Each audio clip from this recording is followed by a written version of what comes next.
It's supposed to feel.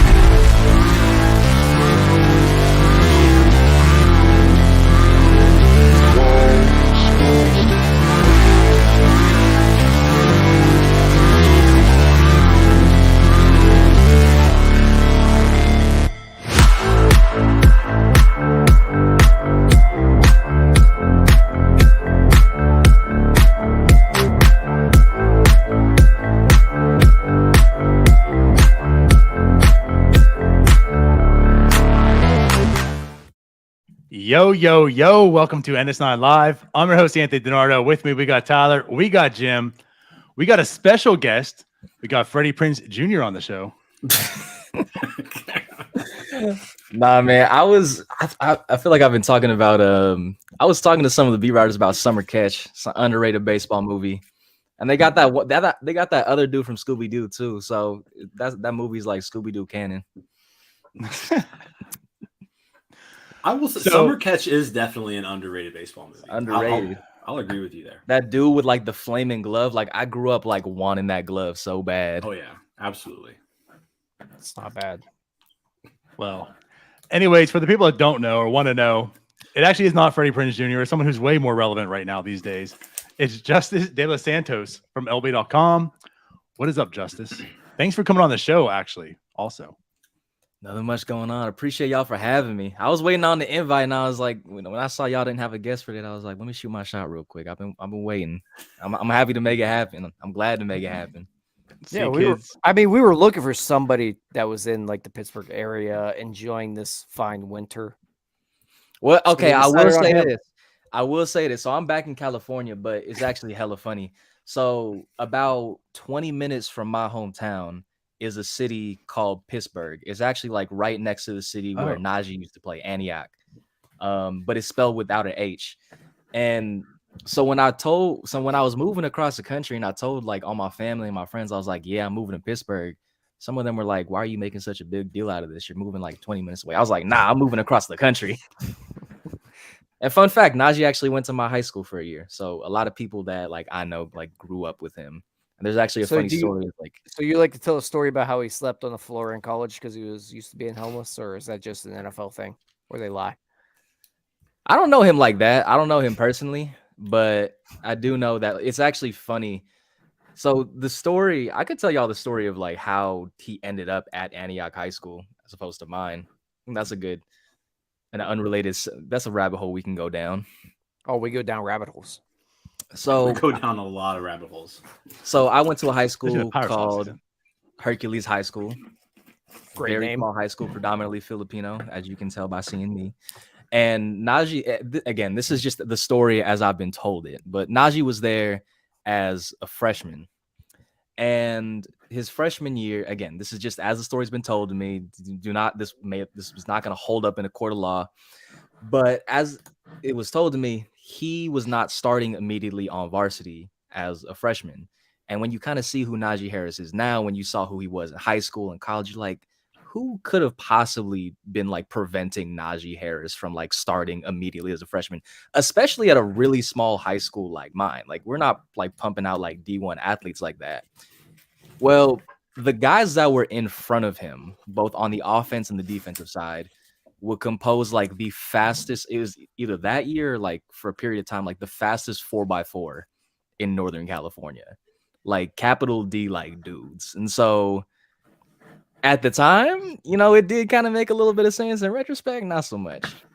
And now I guess I have to be the bird. I guess we're kind of creating like a Hercules, California to Pittsburgh, Pennsylvania pipeline between me and Najee. So I guess there's that. It's basically modern day. I actually know some fools that went to modern day. They got stories too. Like, Justice, I do have a quick question for you, not to take us down a real deep rabbit hole. Did you cover high school football at all in your life? I covered a lot of high school football. What do you think about high school football in general?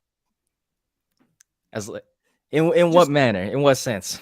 So we might have somebody on here that makes fun of me because I enjoy some high school football. I find it fun. High school, I will say, so a lot of like the lens through which I look at high school football is like the lens of like covering it.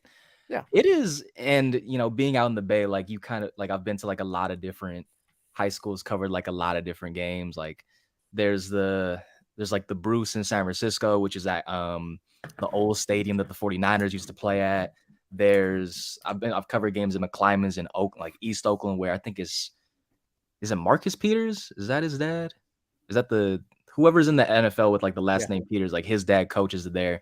And so I've been able to, I went to cover a game like Jared Goff's old high school high school. So from that perspective of like being in a bunch of different places and kind of seeing like the different environments and like how meaningful it can get. And also there's also the element of De La Salle. De La Salle's like 15 minutes for me, although they haven't been doing great over the last like year and change, side note. But I personally enjoy the environment. And I think like if there's like any prospective writers in here that like want to do beat writing as a whole, I would say like cover high school football, because it's fun, a lot. It's super hands-on. Like you got to keep your own stats. You got like, there's no PR person that's like pulling the head coach for you, the star athlete. You got to get it out the mud, so to say. So it's a very enjoyable experience, especially when you start getting towards like those state playoff games where like teams come up from like California, like from Southern California to Northern California. So it's a fun experience. I don't knock it. There's that sense of community you got there. And then we got certain people with like gray beards that want to just knock it and go to New Orleans for fun, for work, and want to hate on people like me that go watch high school football games while they go yell at college kids at Louisville that are completely irrelevant. I'm just saying it's a drink. I'm not even going to comment on this other than like if you go to a high school football game and you're an adult and you don't have like a kid either on the team or like some sort of family member, you're a dork. You are a dork. I plead the fifth. I plead the fifth. What if you coach those kids in other sports? I think that's valid. I mean, there's a relationship there. Exactly. I feel like that's a little more valid. If you coach the kids in other sports, you should just say, "Don't play football. Just focus on this on the sport." You don't get it. You need them to specialize. Kids, don't take Jim's advice. You know play all the sports. Yeah, you know what it all comes down to? Jim not getting it, just like he doesn't get baseball. Are these allegations of not knowing ball? Hashtag no more ball. Watch more ball. Jeez. Sorry, I kind of just like stole the show there for a minute, but go ahead, Donardo. I'm gonna be honest. Tyler was waiting for that to talk some high school football, so I'm glad we got it out of the way. I lost didn't all the viewers. We're good. Damn, Ethan taking some major shots there. Yeah, Ethan's right. I mean, Ethan's right as he normally is. You know, he corrects us when we're wrong, and you're wrong in this case, Tyler. That's fine. You guys can think what you want, but whatever. I'm not going to go down that rabbit hole. We got other rabbit holes to go down tonight. Yeah. So speaking of, it's a Pirates podcast. I guess let's get maybe into the news a little bit here because it is kind of relevant. It's kind of recent. We just had the 40-man shakeup to a degree yesterday, right? Some guys got protected. Some guys got purged. We have a non-tender deadline coming up. So I guess maybe let's get into like the Rule 5. I know we previewed it with Ethan, as Jim brought him up just recently. We previewed the Rule 5 with Ethan. We made our picks, who we thought would get protected. I mean, Endy and Burrows are pretty much a lock. After that, we were all over the place. But Endy, it's Burrows. I guess there were some notables that weren't protected that people were talking about, like with Sable, with Nunez. I guess let's kind of, and Gorski, like let's maybe talk about this Rule 5. What do we feel about it right now? Because it was a talk of the day yesterday. I'll start. Yeah, obviously Burrows and Endy were the clear-cut, obvious choices there. But I mean, last week when we went over this list, we pretty much decided as a group that Selby and Triolo were not going to be added.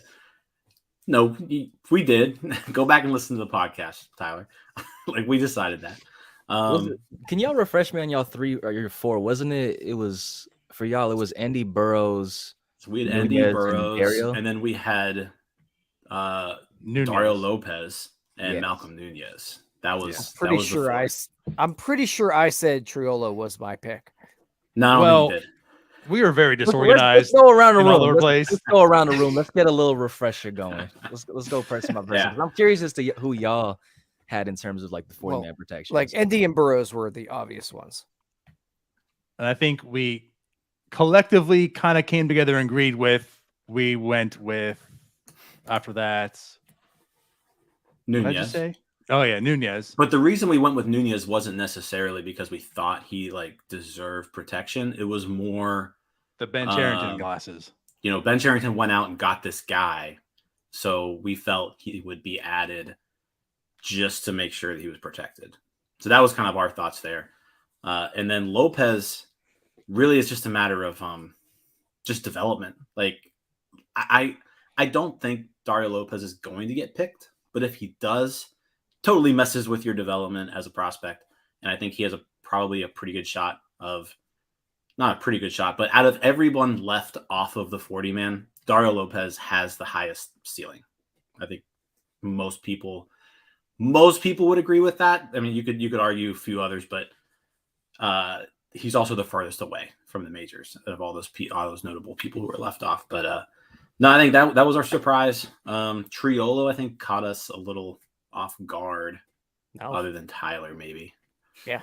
Other than thank you. That's all I needed. And it's not that like we talked about him, but I was not expecting them to add a corner infielder who really can't hit that great. But here we are, and we'll see how it goes. I just kind of thought that the glove, and he has hit well. The glove's major league caliber at this point. The bat has played pretty well at this point. Thought he's probably the most likely of the rest of the best to get picked. So kind of roll with him. I think the interesting thing about Triolo, and this is kind of jumping ahead a little bit to the non-tender guys, is if you look at the current, like the infielders that are currently on the 40-man roster, like excluding, this is kind of a Newman-centric point, everybody but G-Man Choi can play shortstop. Like all of them. Like even Hayes can go over there. Like, and obviously, like I'm not expecting like a Peguero type to be on the opening day roster, but that's kind of another point looking ahead is pretty much every single guy there can play shortstop, and a good majority of them can play second base too. But that's kind of jumping ahead a little bit. I will say I was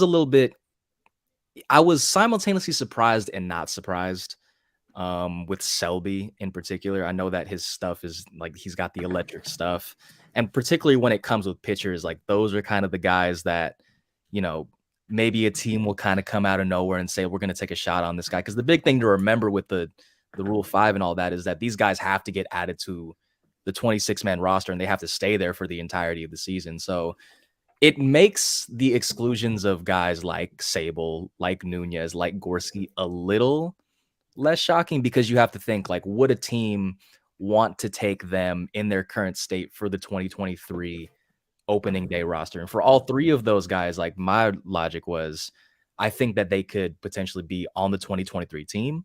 I don't think that that date would be opening day.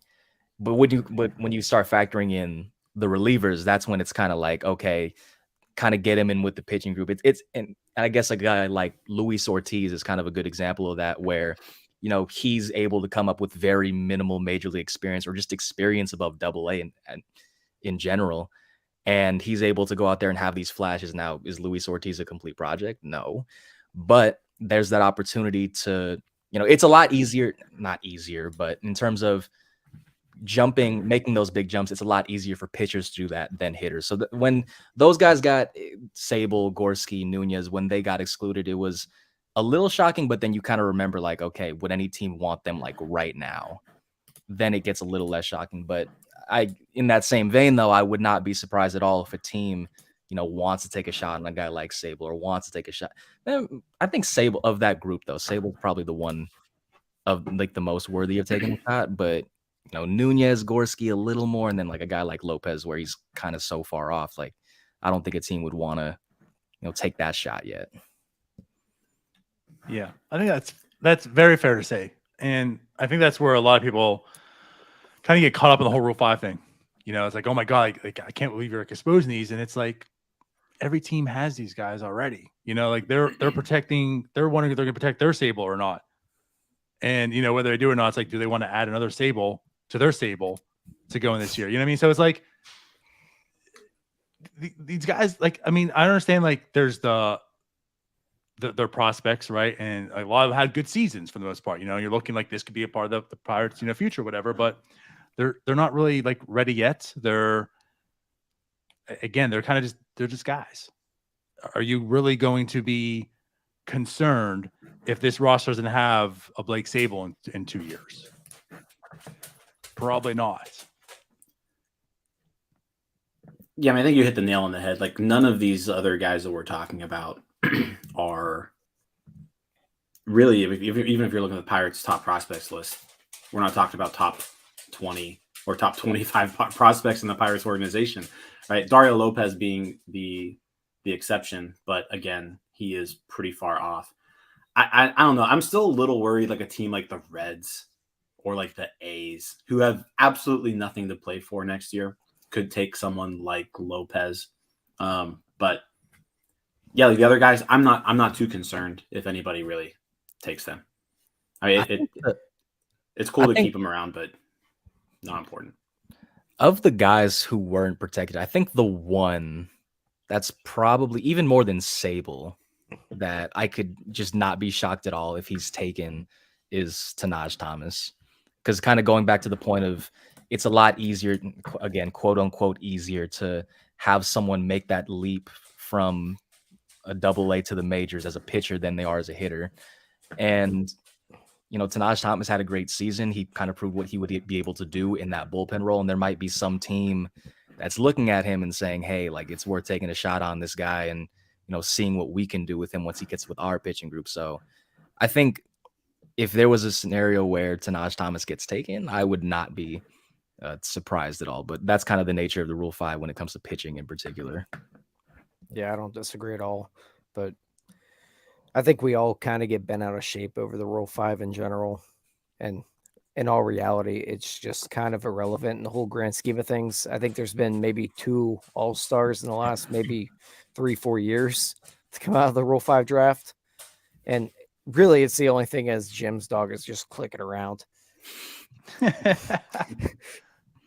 need to cut his toenails. Like, it's the only thing at this point in the year to really care about. But we really do.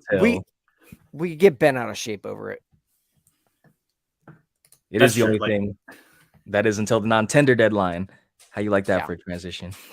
We do. Non-tender deadline coming up. But just to kind of reiterate what Tyler said, I mean, we're talking about a Rule 5 draft that really hasn't produced anyone significant in a long time. And if it does, it's Akil Baddoo probably being the most recent one, but then you look at this year and he was nowhere near the guy that he was last year. So I mean, I think it's like Nestor Cortez and another guy I can't remember. The guy that went to the Blue Jays.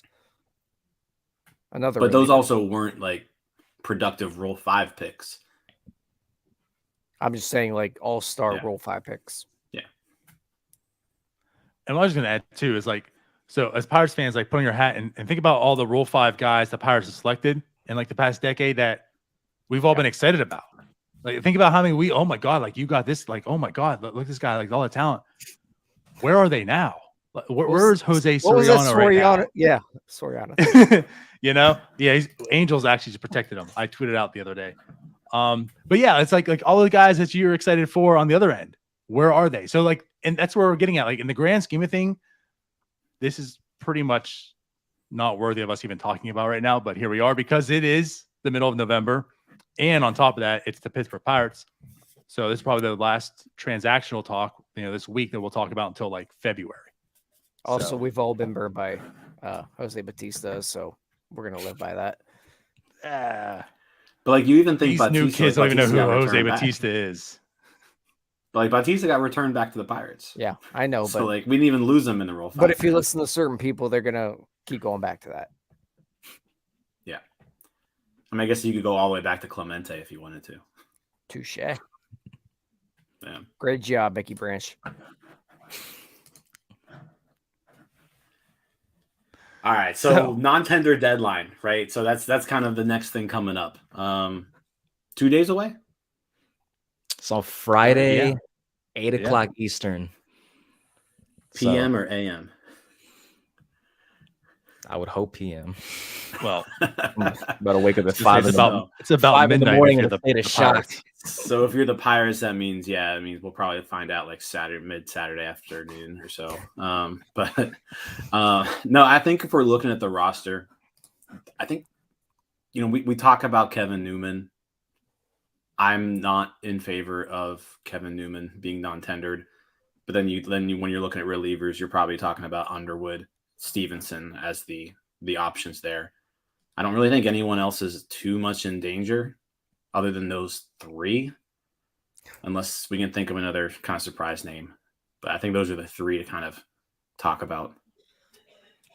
So, well, I'll tell you what, we got a guest on here who's seen the Pirates every single day. So let's talk to him. Yeah. Justice, what do you think?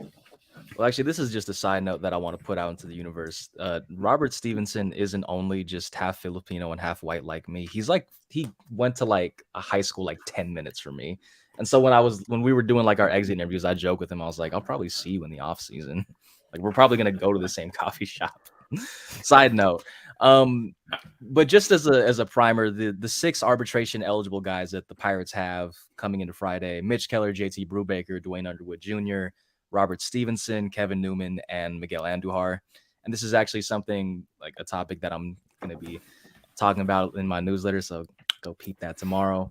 But among I guess we can kind of go like player by player because there's like with some guys it's a little murkier, and we can kind of start with Newman because he's kind of of all those guys kind of the biggest guy in terms of candidate because of just their depth of middle infielders. And I guess the question that the Pirates are going to have to answer is, as he's heading into his second year of arbitration, is this someone that you would potentially non-tender and just really lean into the youth movement, considering all the infield depth you have, especially with a guy like Triolo that's also been added into the mix? Or do you kind of want to bring him back and just kind of have him as that, sturdy rock that can, slide in as shortstop, slide in at second base? Because, at the end of the day, these guys, Ji-Hwan Bae, Diego Castillo, these guys are still super young as well. And you don't want to, in a situation where they're going through their struggles and you got to just keep throwing them out there as they're kind of drowning, so to say. That's just hypothetical, but it is interesting because I can see that going either way. I think if I had to pick one or the other, it does make sense to non-tender and just like really lean into the brevity of middle infielders that they have, but we'll kind of see either way. So to start here about Kevin Newman, I think we've all kind of jumped aboard the tender Kevin Newman a contract. And I kind of brought up last week that one of the reasons I really would kind of jump on board of that is he might be that right-handed side of that platoon with the Choi addition. He's a guy that can play everywhere. And you mentioned him being the rock. They do need a veteran presence. He really did improve this year. He's not a bad baseball player, like we have talked about before plenty of times. We have called him a very bad baseball player. He's probably not that. I'm okay with what Kevin Newman is, and he's a guy that I'm fully aboard keeping on this team. I guess. Yeah, I think my reason. Go ahead, Justice. Yeah, I think the question just kind of becomes like, would you, for a guy that's entering his second year of arbitration and he made 1.5 million last year, he's probably going to make upwards of 2 million this year, whether that's 2 or 3. I'm not the projection guy there, but it's kind of that question as well as, would the Pirates, for a guy entering his second year of arbitration, have him be that guy that's kind of coming off the bench, especially with this, this stockpile of young guys that are just right over here. So again, it's something I could see honestly going either way. And there's arguments on both sides that make a lot of sense. Yeah, listen, I'm leaning towards tendering him a contract, and my reason really was, like you mentioned earlier, Justice, that a lot of these guys on this infield are capable of playing shortstop, and while I agree with that, I wouldn't really say they're capable of playing it well. I mean, you can kind of go down the list here. G1 Bay, I don't think is capable of playing shortstop well for like an extended period of time. I don't think Diego Castillo is. Castro showed us that, while he's athletic and can do some flashy things out there, he's also not really consistent at the position. Hayes, they're just not going to put him there. Hoy Park, I don't know why he's still on the 40-man to begin with. Peguero, not going to be on the team next year.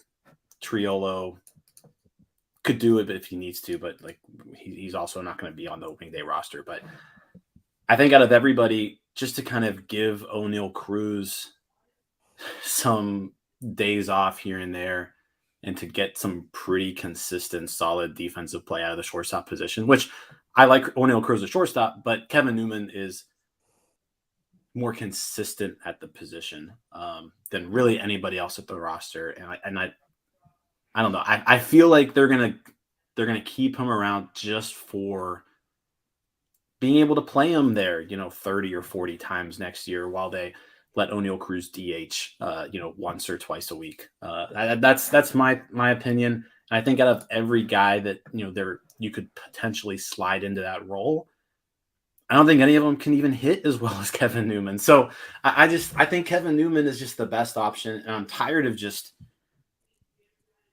of not being good. Like, I want to actually be a decent baseball team next year. I don't know if the Pirates are going to be a decent baseball team or not yet next year, but I would feel much more comfortable knowing that it's Kevin Newman getting 40 starts at shortstop as opposed to Diego Castillo or G1 Bay or Hoy Park. That's kind of my thoughts. Yeah. So I'm the one who's on the other side of this. And like I said, like I'm kind of like with you though, Justice. I'm not going to get upset if he's tendered or not tendered. I don't think it's that divisive. It kind of is what it is, but I just feel like with this team and this roster, especially for the same reason you're talking about, there's a lot of middle infielders. There's a lot that could be on the team next year, and they're going to want to get experience and plate appearances and such. And it's like, so Kevin Newman takes away from that. So like with all the things that Jim's saying, I agree with. Kevin Newman is good defensively. Now, I might still be saying, listen, I'm not going to get fooled by Kevin Newman once again, either with his bat.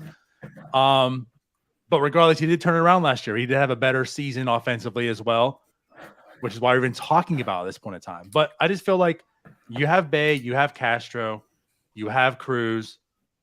Yes, Castillo. Yes, guys are coming up. Like Kevin Newman to me for a team that has a premium at roster spots is just – I don't think it's worth tendering him. Like for the reasons you want to have as veteran presence and such, I think that comes at another position. Don't let it be at a shortstop where you have 5 guys be rostered that can play all those positions. Non-tendered Kevin Newman, go get that corner outfielder you need, or go get. We'll transition to this later as well, as you mentioned before the show. Go get a freaking catcher that's caught MLB pitchers before in his life. Like do something. Like go get that person that you need in a Kevin Newman, but get it in another position, because all these other guys that are on this roster need these plate appearances, and that's the position they play in. Now, when Tyler brought up the platooning with Choi, that to me shifted a little bit. If that's the Pirates' plan, then I'm more on board with Kevin Newman. But still, you're doing the same thing you did last year, playing a guy at first base who's never played there before. Like, here's the idea: just get a first baseman to platoon with Choi and not Kevin Newman. When we were in Philadelphia, when the Pirates were in Philadelphia, that was when Kevin Newman was taking the grounders at first base, and I think that was the only time they did it the year. And I don't think that's going to be a thing. I remember Rodolfo Castro, I think when he was with Indianapolis, was very briefly doing that as well. But again, these are not primary first basemen. Well, right. This is the Pirates team.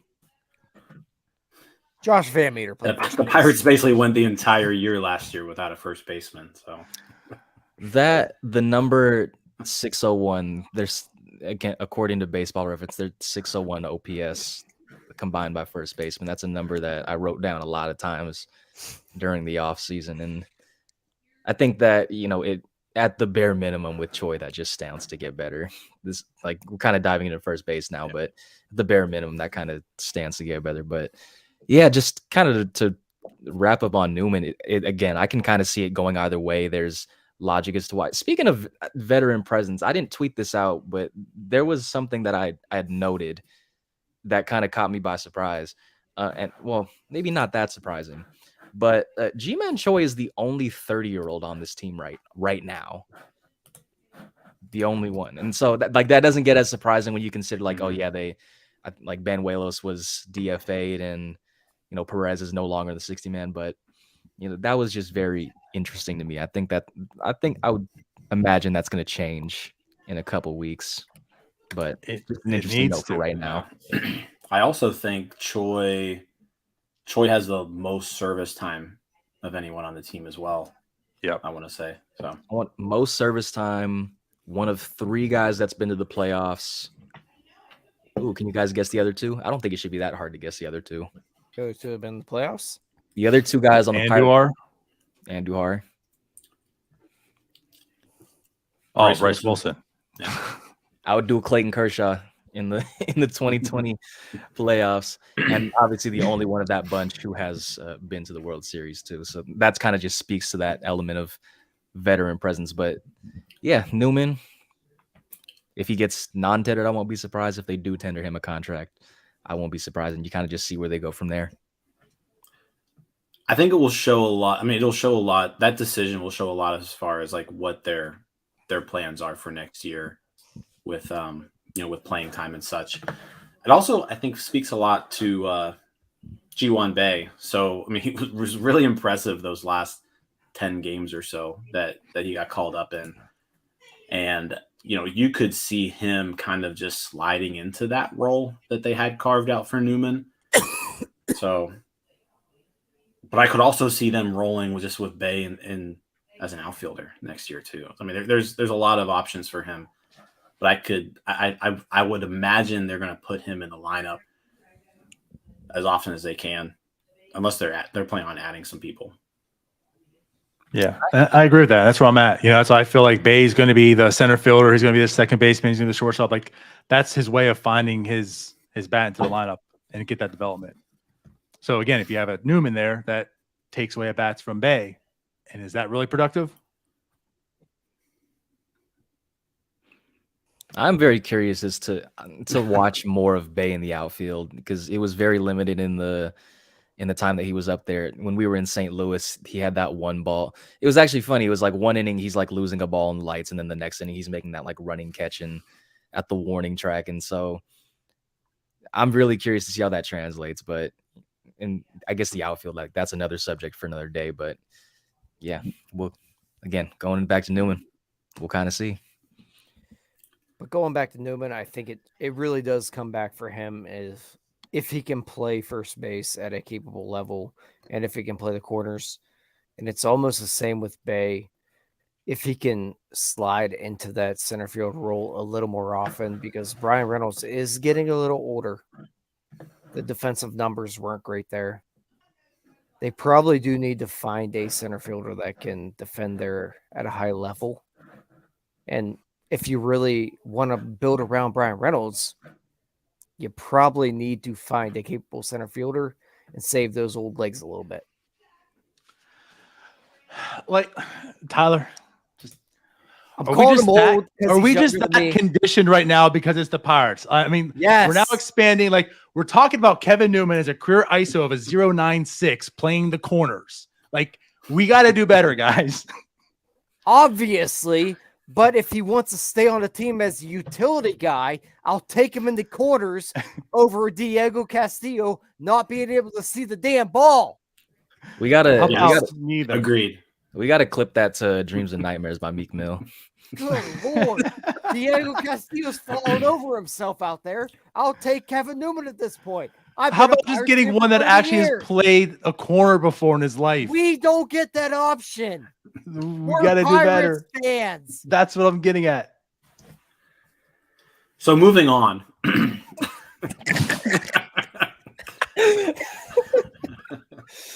So moving on, the other names you brought up, like Mitch Keller, obviously going to be tendered a contract. JT Brubaker, obviously going to be tendered a contract. I don't think there's any surprises there. That brings us to Stevenson and Underwood. I think they pick one. That would be my guess. I would probably tender both if it were me, but I think they pick one, and I have a feeling just based off of how we finish the year, it'll be Stevenson. But I'd like to kind of hear your thoughts on that too. I think I definitely agree with the notion that Stevenson would probably be tendered. And to dive into those numbers a little bit, I don't have them in front of me, but I think off top he had like a low 3 ERA. His FIP was in the mid 2s. I think 3.38, 2.81. Yeah. I think it's 13 and a third innings, 18 strikeouts to just 1 walk. And that was something that like really impressed me too, in terms of just, I think there was also an element of him just getting out of Colorado, and you never know like what that can do for a pitcher. I remember when I was doing my dive into him, like once he was acquired, this is going to be some real deep dive stuff. So in 2019, that was his best season to date with the Reds. His slider had a run value of -17. And for those who are unfamiliar with run value, it's like golf. The lower, the better. And when you look at where he ranked in his slider in run value, you look at the guys above him, and it's like Verlander, Stroman, and like here's just and it's from my understanding, it's a cumulative stat. So for him to be up here like among these premier stars, you're like, there's something there. And then you throw it, and he was able to flash that during his time with the Pirates. And then you throw in the fact that he has at its foundation a fastball that can touch 100. Admittedly, it's been hit pretty hard, but it's one of those pitches where you look at guys like Keller and Brubaker, for example, how they were able to kind of tweak their stuff a little bit. If there's a tweak to be made there with that 4-seam fastball, maybe kind of make it more into a sinker, 2-seam, something of that nature. The foundation of having like a pitch that can hit 100, that's just super intriguing to me. And you couple that with what he was able to do, you kind of look at that like it makes almost too much sense for him to not be on this roster next season, especially considering they're trying to, supply that bullpen, or trying to fill up that bullpen rather. I think if you give me Underwood versus Stevenson, it's not a question. The one guy has really good stuff. The other guy performed well enough in the bullpen. And unfortunately, the Pirates did have to use him quite a bit. But I think that timeline's up for him. Stevenson does show some stuff, as Justice said, that looks like he could be a, if not middle reliever. He has the stuff to be a high-end reliever. Will it work out? Who knows? But he's a guy that deserves to be in this bullpen full of guys that probably don't. Now, I will say this about Underwood.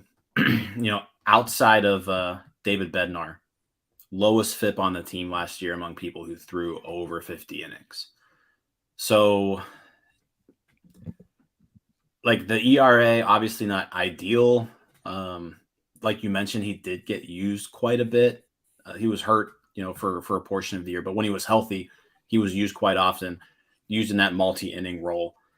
He always kind of seemed like that guy where, like, when we talked about it a lot, where, first inning would go great. You'd send him out for inning number 2 and things would fall apart. So, you almost want to see, like, what could Dwayne Underwood Jr. be like on a team that has a good bullpen? Because, like, when you're not maybe asked to do as much as he was asked to do last year, could he be better? That's kind of where I stand with him. Now, fact of the matter is, the Pirates didn't have a good bullpen last year. I can't imagine it gets worse next year. So it can really only get better. I would be fine with bringing both back. I just don't think they do it.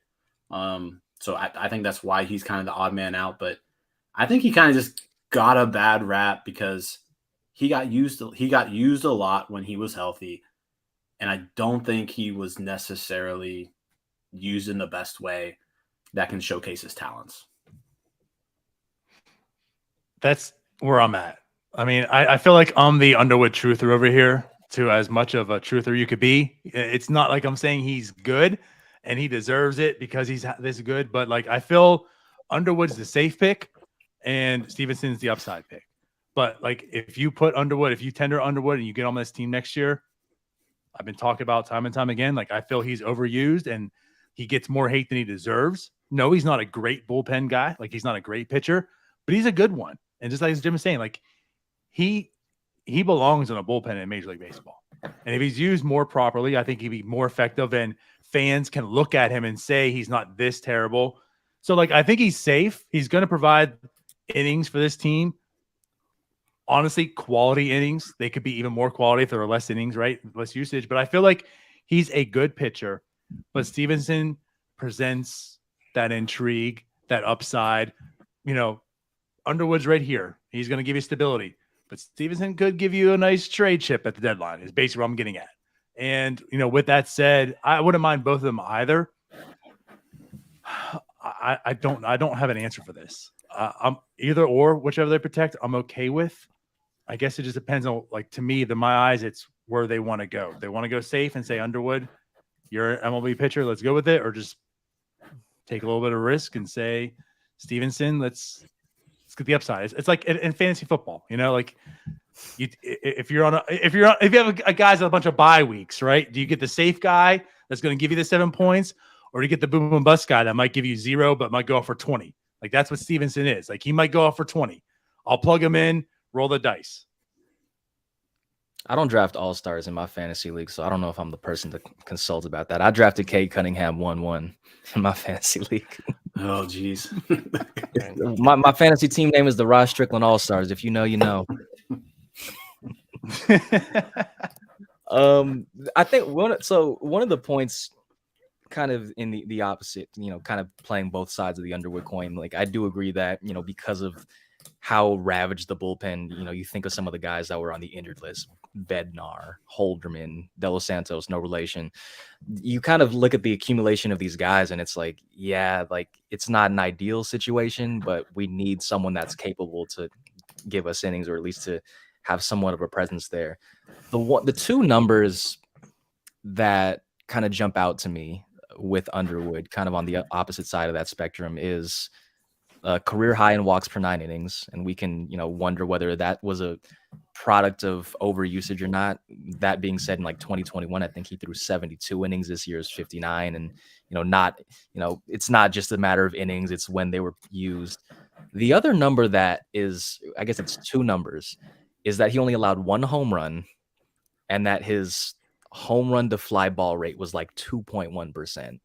In his career coming into that season, it's like 16%.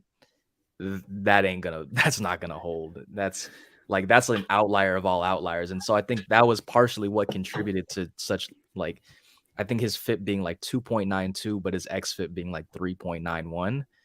And so when you kind of look at that too, you're thinking, again, with the guy going into arbitration, with the guy that's eligible to receive a significant raise, it's that question of, would we want to roll the dice with this guy, bring him back for another year, have him, potentially provide that stability, or kind of on the heels of adding a guy like Selby to the 40-man roster, could we potentially go internal? Now, of course, that doesn't mean because they add Selby that necessarily means they need to non-tender Underwood, but just kind of a thought experiment there. And it's also worth remembering that as of right now, they don't have a left-hander on the 40-man roster. And so there's also that question of, would it make a lot more sense to non-tender Underwood and allocate those funds in order to get a lefty on the roster? Because I think Banuelos was the only one, or one of the only ones before, well, Stout was, and he was DFA'd as well. Mm-hmm. But that's kind of in the similar vein of the two catchers only having 7 combined major league games. Like, that's something that's the rosters, the pitching depth is not going to look like that come opening day. And that's kind of a way you can go about addressing it right now. So again, another kind of question of like, how do you kind of go about that? Do you bring him back and get a lefty in addition and then have to take someone off the 40-man, or do you, cut your ties right there and just go for someone else entirely? To make a note of things, I just tried to like warm up my left arm because I'm left-handed. It cracked. I'm old. But just to bring back to Dwayne Underwood Jr., it's not a Dwayne Underwood Jr. problem. It's more of a bullpen problem. He's really not a bad pitcher. He's just a product of the environment where we all want to blame him. And unfortunately, he is very replaceable, and the Pirates used him as poorly as he could be used as a Pirate. So we're at the point now where he can be fixed by a Selby type of character or literally anything else you can bring in. It's kind of interesting now that I'm thinking about it, that their position players are just so left-handed and their pitching staff is now like entirely right-handed. I think that we've been trending that way for a while. Let's see if we can get O'Neill on the mound, I guess. Let's get the two-way hype going. Well, you can't even. I wouldn't take that seriously. Love to see that. I need to say that. I need that to be well. O'Neill throws right-handed. Oh yeah, yeah.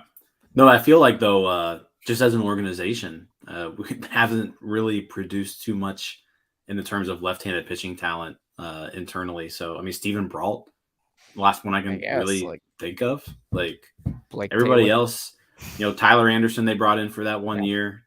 Quintana, so like the lefties that they've had in their rotation recently have been external signings, and you even look right now in the minors, and like Solomito is like, I mean, I guess there's a few others, but like there's not a whole lot there on the left hand side. It is kind of just, I mean, I'm sure it's just a weird coincidence. So.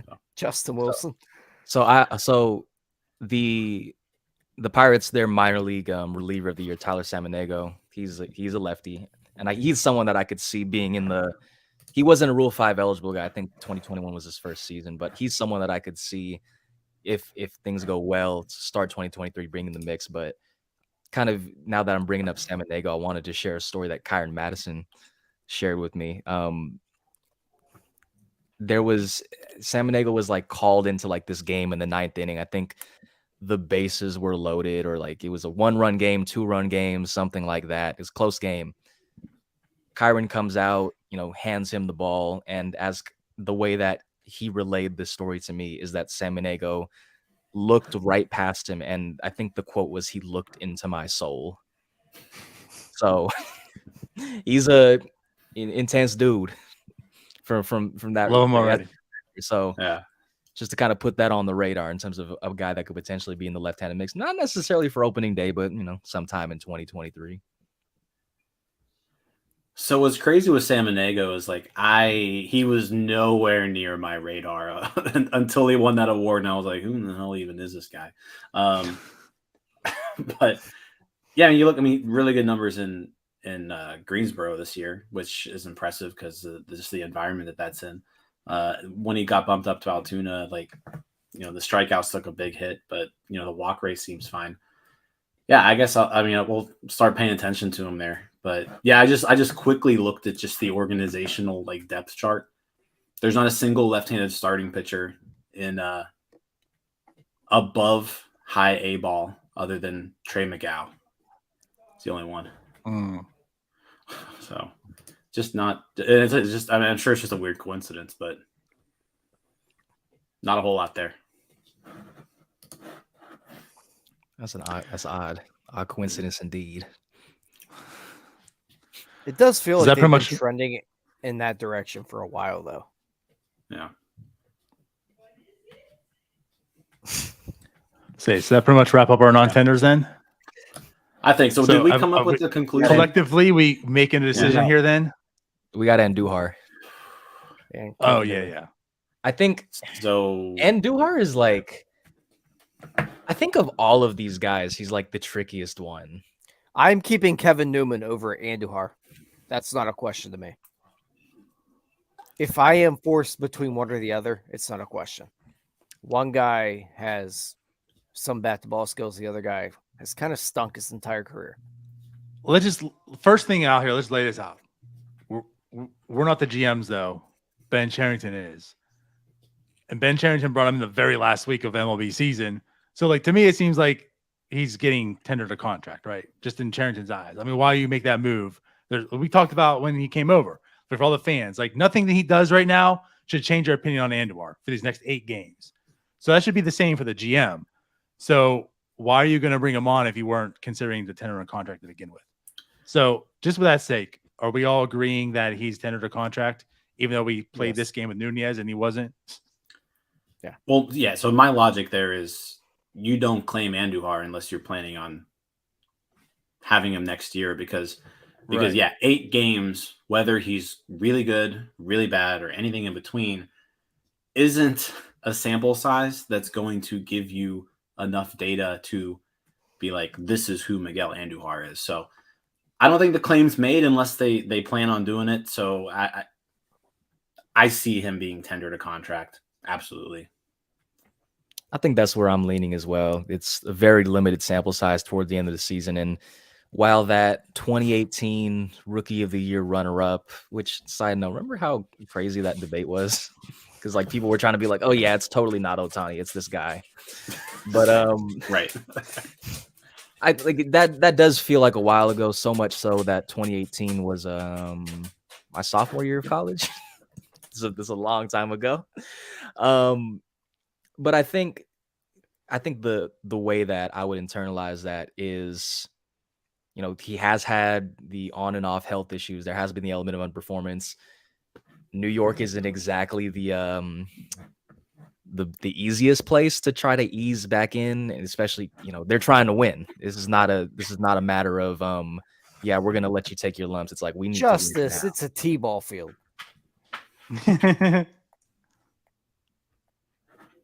I would.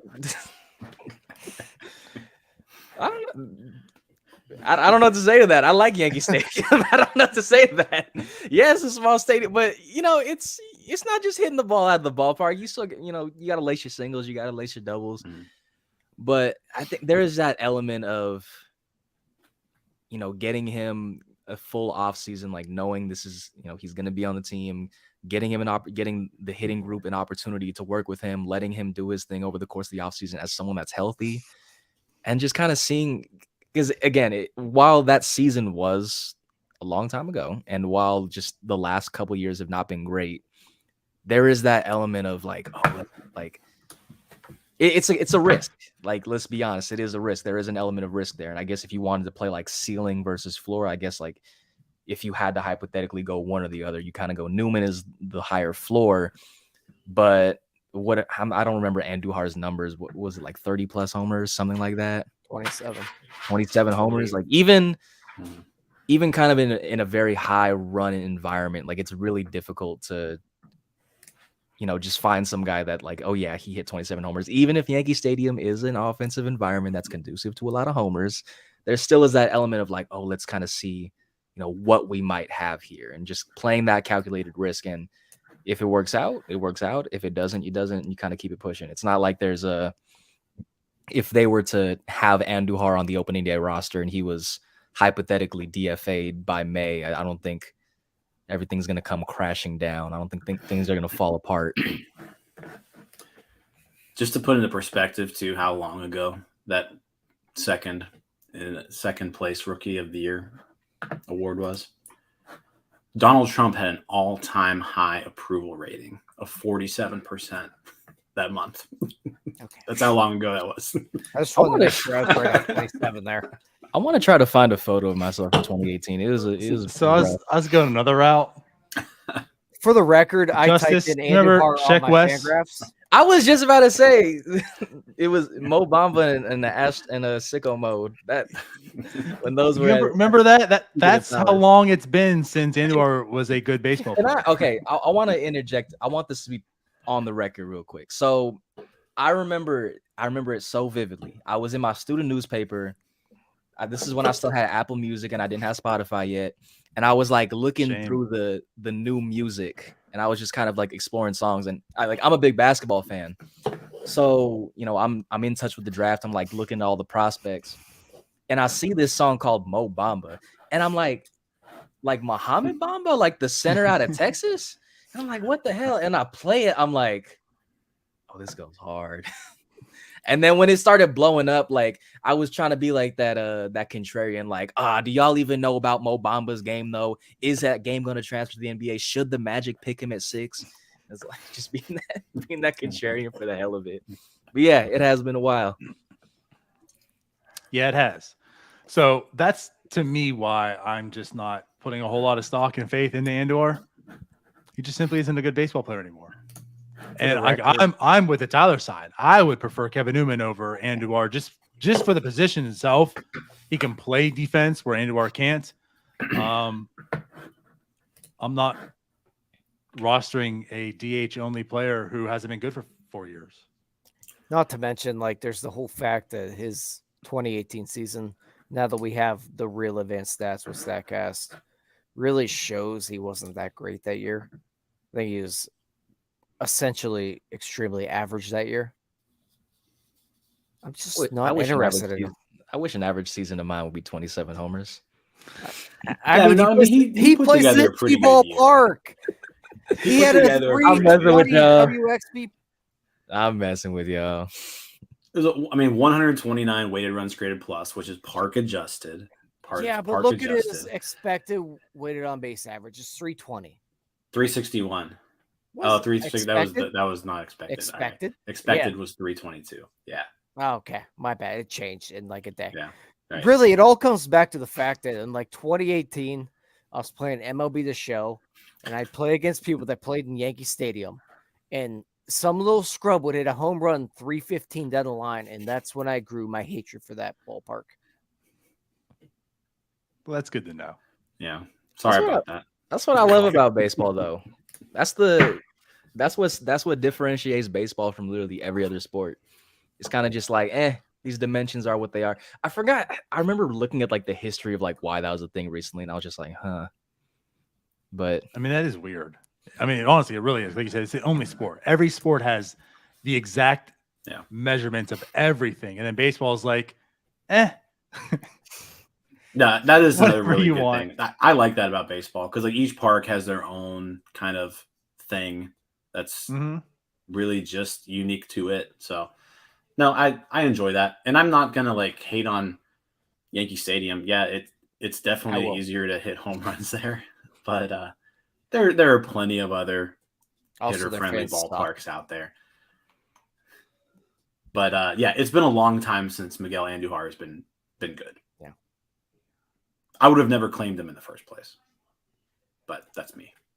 I know Jim's not. I'm not. Tyler is. Justice, you single as well?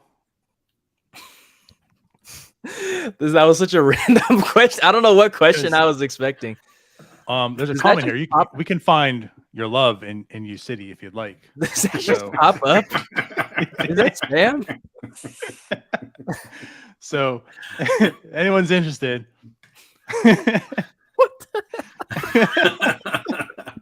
Okay, wait. Okay. We got spammed 3 times. Here's another one. There it is. That's got an emoji. And then we got this one too. I kind of got a funny-ish stories. I guess the answer to that question is yes as of right now. So I was in Chicago a couple weeks ago. It was for so it was my birthday, but it was also the birthday party of one of my homies, and like I volunteered to cook because cooking is like one of the things I love to do. It's like my way of showing love, things of that nature. Nice. And so it was a pretty small apartment, but it was like 40 people. And so like I drove to Chicago from Pittsburgh, and I was like prepping the food in Pittsburgh. Then I drive over to Chicago, finish it off over there. And so the plate, like the slate, it was gumbo. And by the time we ate it, that thing was on the stove for 24 hours. There was mac and cheese, yams, and fried chicken, like some real Southern shit. And I remember the way that I make mac and cheese is I make like a bechamel, like that creamy white sauce, and then you pour it over the noodles. I know this has become a really weird Food Network side tangent, but stick with me. This is related to the question you just asked. So I'm like pouring it, like I'm like there's been like people like hawking me the entire time I'm like cooking. They're like ready to eat. And like I'm like finishing the mac and cheese. It's looking beautiful as always because I don't mess up in the kitchen. And this dude behind me is just like slightly inebriated. He's like, "Bro, do you have a significant other?" And I'm like, "Nah, dog, I'm a free agent." And then he just like deadpan looks at me, "Me too." And then we just like have this like warm embrace. It was like the funniest shit. It's like one of my favorite moments of this year. But I'm glad to know that let's just reel us in here. Where are you from, Justice? Hercules, California, otherwise known as a city in the Bay Area, otherwise known as the Yay area. Shout out E40. What the hell do you know about gumbo? What do I know about gumbo? I don't feel like they teach gumbo out there. I know enough. I mean, who are you to say what gumbo is, Tyler? I In am Ohio. I have nothing to say that, but I I- feel like I I will am. say- It's like if I jumped on here today and said I made gumbo, these guys would trash me. I will say the thing about like the Bay Area food scene, and I admittedly did not grow up like eating a lot of gumbo, but the thing about the Bay Area food scene is like pretty much any craving that you have, like we can find something for you. And I was like one of those kids. Like I don't really watch TV. I don't watch like movies like that. Like predominantly what I watch is like cooking videos on YouTube and Netflix and baseball.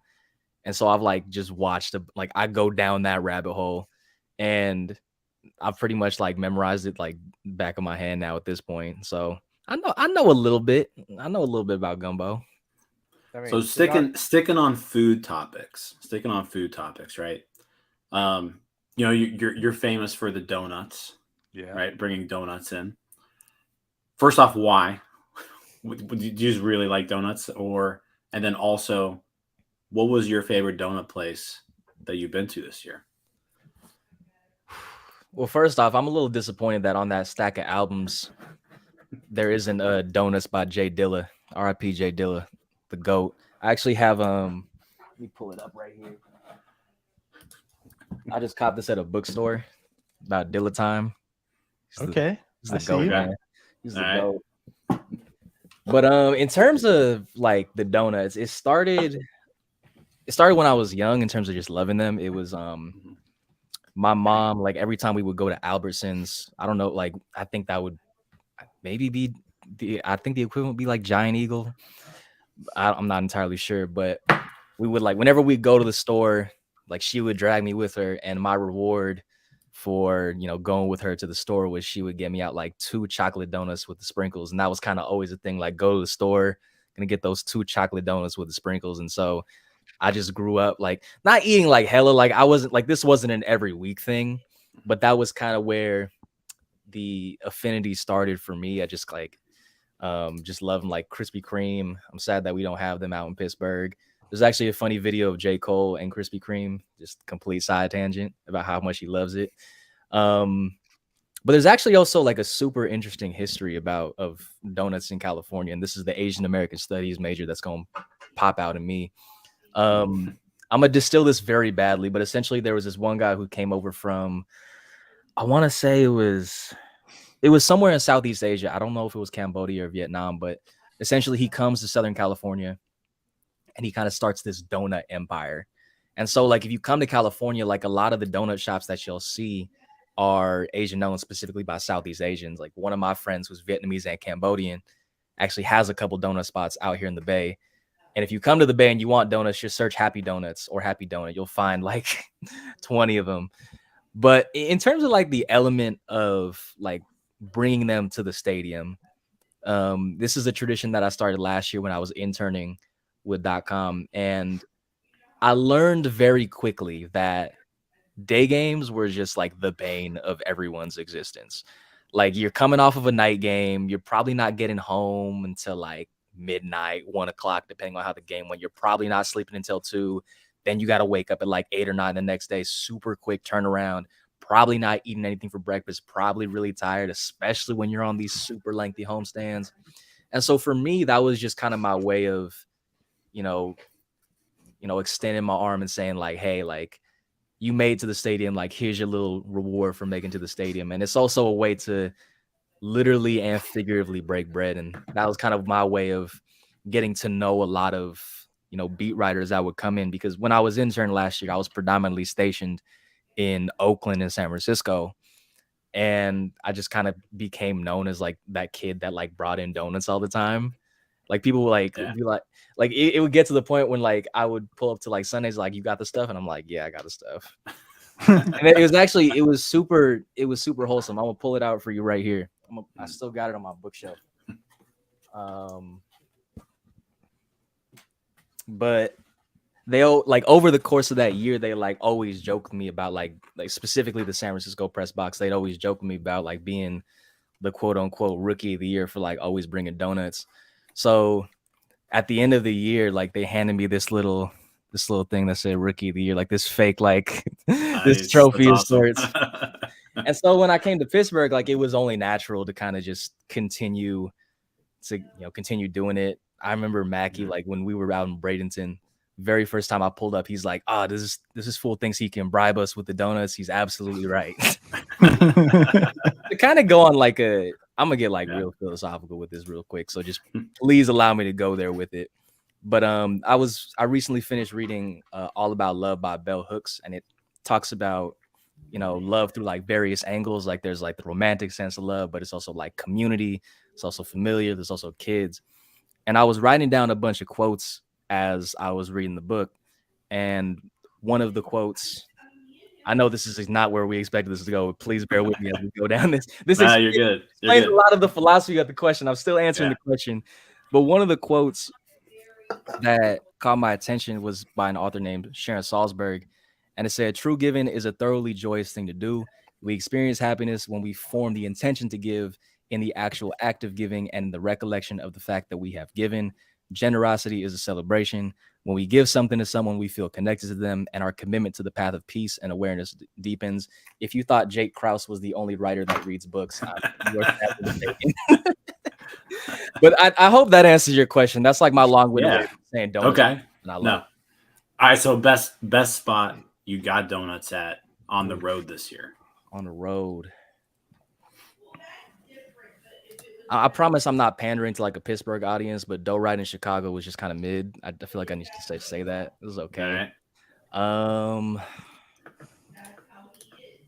Dang, I'm trying to remember them off top. I don't want to just go home field advantage too and go to the Bay Area because Bay Area always has my heart. Justice. Do I got to do it? Next summer, I'm bringing you some blueberry donuts from White House Fruit Farms. Change your life. Don't threaten me with a good time. Baby, I'll tell you what. Just look. I'm sure you're a TikTok scroller. I stay off TikTok. I joke with my nieces good about being on Lord. TikTok. Well, if you ever just venture on the internet, I'm sure you do. Look up White House Fruit Farms, blueberry donuts. Whoo, baby. Where's that stationed at?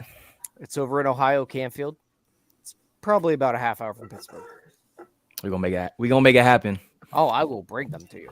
We'll make it happen. The next NS9 live podcast. I will be bringing White House. Make that happen again next year. Next, So I will say this: like my favorite donuts are actually in Bradenton, Anna Maria Island, Donut Experiment, kind of like the northern tip of the island there. Love that spot. Never had them. I'm gonna have to give that a try. What was that? Speaking of Bradenton, like two of the two donut spots that I would go to in Bradenton were Asian owned, and I walked in there and I was like, of course, these are the spots that I found. Like this is so on brand. Where else would it be? Yeah. No, Donut Experiment on Anna Maria Island. It's legit. I'm gonna have to give that a try. There's that one donut spot that's right by Lecom. It's like not even a 5-minute drive away. I mess with that place heavy. I can't remember what it is off top, but I mess with that place heavy.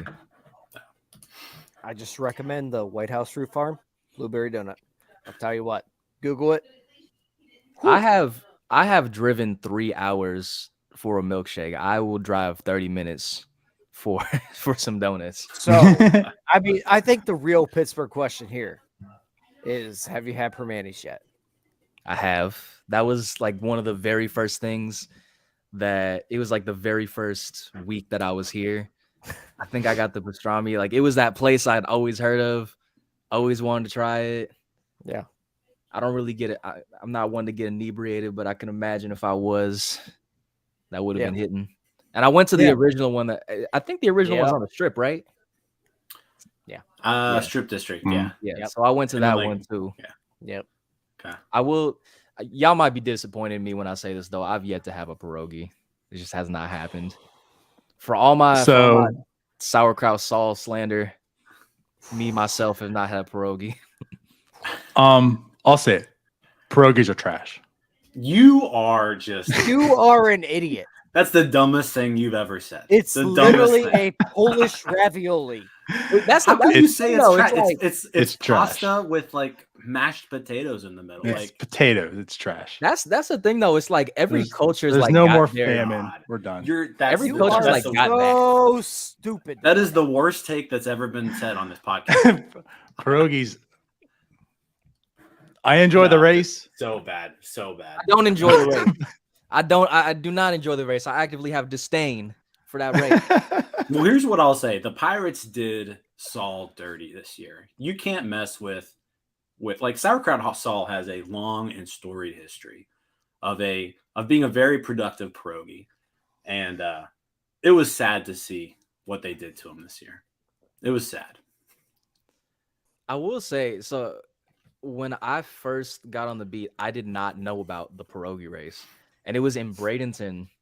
I was like looking at someone's locker, and I was like, "What the hell are those?" It was either that or when I followed Alex and I saw like his banner, I was like, "What the hell is this?" And I was like, and then he's like, "Yeah, this is what it is," and I was like, "Oh, okay." And then they ruined my ability to listen to "Sabotage" by Beastie Boys. I had to take that off my play. I can't listen to that song anymore. Every time it comes on, I'm just like transported back to the fifth inning, the bottom of the fifth inning at a ballpark. We are glossing over the fact that Donardo does not like mashed potatoes inside. No, of I a- love mashed No, potatoes. it's honestly the I actually worst. just had mashed potatoes. It's his worst take he's ever had. I've never heard That's anybody the say dumbest thing I've Mm, heard in my in I life. probably my have worse. life. But it's true. No. It's you haven't had a good pierogi then. Like if you think pierogies are bad, that means you haven't had a good pierogi. Oh, Like I'm you've sorry. had trash pierogies Western somewhere. Pennsylvania. I don't I know don't think where there's a- pierogies. I don't know I don't where think you there's got a your bad pierogies pierogi. from. That's true. I've never had a bad pierogi, but like you must have had like a 2-month-old rotten pierogi to have that sort of opinion. It was just a day old rotten pierogi. 'cause That they're all is like rotten. Justice saying he doesn't like sushi. See, what this is amounting to is like the next time I'm on here, we just got to do a mukbang. We just I'm gotta, waiting like, for him to say he doesn't like sushi. we Are gotta, you gonna say you don't like sushi? oh no, I love sushi. Okay.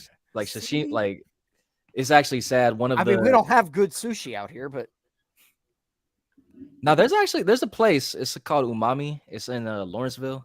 It's like one of the few restaurants that I've had a chance to venture out to. It's a little expensive, but they do some good. Like I think I did sashimi when I was there. It was very good.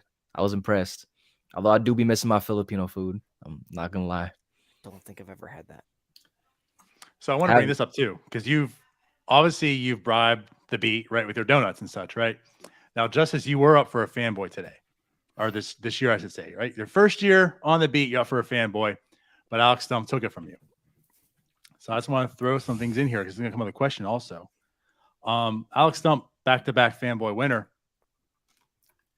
Now, you bribe the beat, you can bribe the fans and maybe try to earn yourself a fanboy. So this upcoming year, Justice, will you bring lobsters to the game? Because if so, Hey, feel I like you ain't win gonna say yourself who. a fanboy and steal it from Alex. I ain't gonna say who, but immediately after that tweet, and I guess the funny thing about that tweet is it kind of revealed that I'd be lurking on the Reddit page too. But immediately after that tweet, I'm not gonna say who, but like someone in the org like texted me and was like, "Hey, you could for sure do that. Like, it's possible. It's for sure gonna happen." I'm actually really surprised that like the next day somebody didn't post a tweet like I got one in. And I was just, afraid like, that was gonna held up happen, and then someone was gonna be like, "Look at what you did," and I'm like, "I didn't do anything." I actually have a question for Justice here. Does anybody have better style than you on the beat? I mean, I could play the whole, style is subjective, this person's style. is Okay, different who from that has better person's style, you or Ken Rosenthal? Because the guy's got Man, the good Ken- tie work. Can't like that's the thing about like Rosenthal is like when you like have like for me personally, I'm not a big like suit and tie person or guys like a suit and bow tie, but like when you can like it says something when like you become synonymous for a look. Like not a lot of people like have ownership over a certain type of look. Like I don't think I really have ownership over a certain type of look. I just like There's not another beat writer out there in like a trench coat. I just like to be very loud. You can ask my best friend about this. But like whenever I asked him, like he's at thrifting events, he's like, "What do you want?" I say, "Give me something that's loud." That's kind of where I would go off with it. But I think this wasn't asked, but I think the most extra outfit that I had the entire year, and it shouldn't come as a surprise, it was when we went to Miami, and I was like, and this is because I went to All-Star like right after that, and I was like, if I'm going to Miami, I'm gonna get this fit off. So like I had like my nice, I think the material is corduroy. I got some nice little corduroy pants. I got a nice little shirt, and then I brought the hat with me too. Brought my sunglasses with me. You know, popped a couple buttons open, a little more than I typically would. I'm just like on the field, like. I remember as I was asking Mike to like take that photo from me, I'm like, this is so extra. And I will say, I got like, Miami, I will take some pride in this. Like over the course of the year, like I would have like a couple players and like coaches be like, oh, you doing your little thing, you getting your little fit off. I see you getting your little fit off. So I guess that's like positive reinforcement, I suppose. Yeah, absolutely. I'm just trying to. Baseball doesn't have like a version of league fits, at least that I know of. I think like the best dressed writer that I know is probably James Edwards at The Athletic. He covers the Pistons. Like he will get some fits off. But I think like right now, especially once I start like, because first year, like I'm moving into a new apartment. I got to get some furniture, got to fill that place up. So I'm spending a decent chunk of my change there. But I think season 2, put a little money away. I might have to negotiate to get some outfits in the budget for my post game video. For the post game videos, of course. Right. Love it. Yeah. It's a work expense for sure. It is a work expense. Yeah. Then you're gonna turn old like us and wear hoodies. There's nothing. I'm wearing a hoodie right now. There's nothing wrong with it. Yeah, but we're like in comfy hoodies. Like, man. This is another thing. Pittsburgh doesn't have Uniqlo, which is like a very specific clothing store. And like, if you ever out in like, I think the closest one's in like Philly. They got some comfy hoodies. Uniqlo, sponsor me. Let's run it up. Let's do it.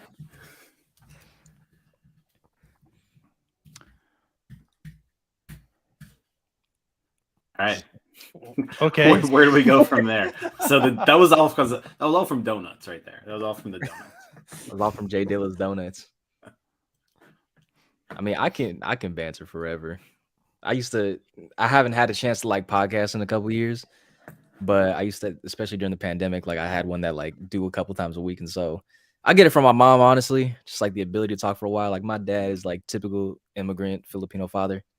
It's not talk as much, but I get it from my mom. I can talk about anything and everything.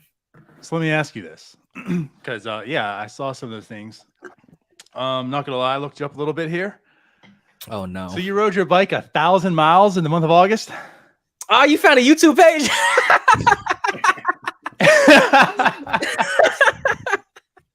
Oh no! I knew I should have deleted that shit. Tell us about that, Justice. All right. So I didn't make it. I fell short. But yeah, I feel like I've got like some biking related materials here. I'm like looking on my bookshelf right now if I got any mementos. But basically during the pandemic, I got like, we're obviously just trying to find ways to kill time. And I got super into biking. There was this bike community that I was part of called ABC, another bike club, organized by a couple folk, like some local folks that got a little bit of clout to their name. And we would like organize every Wednesday, like we call it Ride Out Wednesday, where like we would either meet up in Oakland or San Francisco, just like mosh around the streets. There'd be these dudes doing like suicide wheelies. I don't know if y'all know what those are, but that's when like you pop a wheelie in oncoming traffic, and right as you're about to hit a car, you swerve away. I've seen it so many times, and it still like just scares the hell out of me every time I see it. Like I remember I kind of became like their unofficial photographer as well. Like I'll just be like on my bike, like shooting as we're doing the ride outs. But in between all of those ride outs, like, I just got like super into it. So, like it was just a good way to kill time. And I would just try like finding treks, finding things that's like 30 to 40, 50 miles. And all that stuff became like regular. Like there's this one trail we have out here in the Bay called Iron Horse Trail. It's 25 miles one way, 25 miles the other way. It takes like 4 hours to do, but just bored one day, nothing really to do. Hop on the bike and go, like slap loud music the whole entirety of the way there. Just have fun with it. And I didn't even, when I was doing all this biking, like I wasn't even thinking about like muscle development. But I remember like looking at my quads one day. I was like, hey, yo, this is doing its little work there. But unfortunately, like I was never consistent enough to hit that 1,000 miles in one day. I don't know if you watched any of the videos, but there was this one time I was biking from my hometown to Oakland. I made it there fine, but on the way back, like I hit this bump, started swerving, like slammed into a pole, cut up both of my Achilles pretty bad. And I was like, this is we're gonna have to put a pause to this. But yeah, that's kind of those vlog videos are kind of like the impetus to my post game videos, and like they're very similar. It's just like me doing whatever in front of a camera. So yeah, in terms of my resume, I was a vlog boy in a past life. So did you bike at all in Pittsburgh? I have not. I didn't even bring my bike to Pittsburgh. No, He ain't Juju. I was just gonna say that. I mean, I know he's not. He didn't grow up over there in Southern- California, but you love flexing all the players. I thought maybe you and Juju might ride some bikes around Pittsburgh, but you're a year late. Juju SoCal though. SoCal and NorCal got like a rivalry going on. I remember I remember joking with Sable about that when I talked to him. I was like, because Sable went to USC, I went to Cal, so we bonded over our hatred of UCLA. So when you came to Pittsburgh, did you expect, I guess, the level of hatred that fans have towards the Pirates? I mean, I know with like every fan base, like you got the folks that'll get riled up, got the folks that'll kind of like dive way too deep into some things that shouldn't be diving deep into. That sentence made no sense, but I learned it very quickly. In spring training, especially like once the roster started whittling down. I'm like things that we kind of expected is just like, y'all okay? Y'all good? Yeah, like, Great. Can Like, y'all it's catch y'all breath real quick? It's not like other like the Yankees, for Yeah. example. They get riled up over a pitch. Pirates fans, on the other hand, we're just negative by birth. We were born in this. I guess what was the most surprising thing to you about the Pirates fan base? Surprising.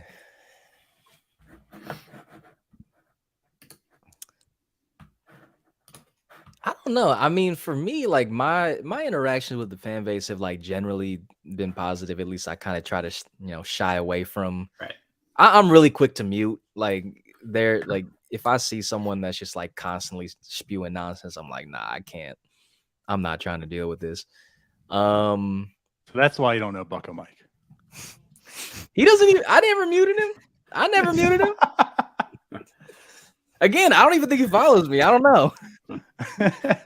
But it's a very passionate fan base. Like that was something that like I learned very quickly. I'm surprised y'all didn't just banish me to never like to levels of like never being read. I'm surprised I wasn't just instantly blocked when I posted my announcement photo. Because honestly, looking back at that one in retrospect, I was like, I don't know if that was the fit or not. You were talking about loud outfits.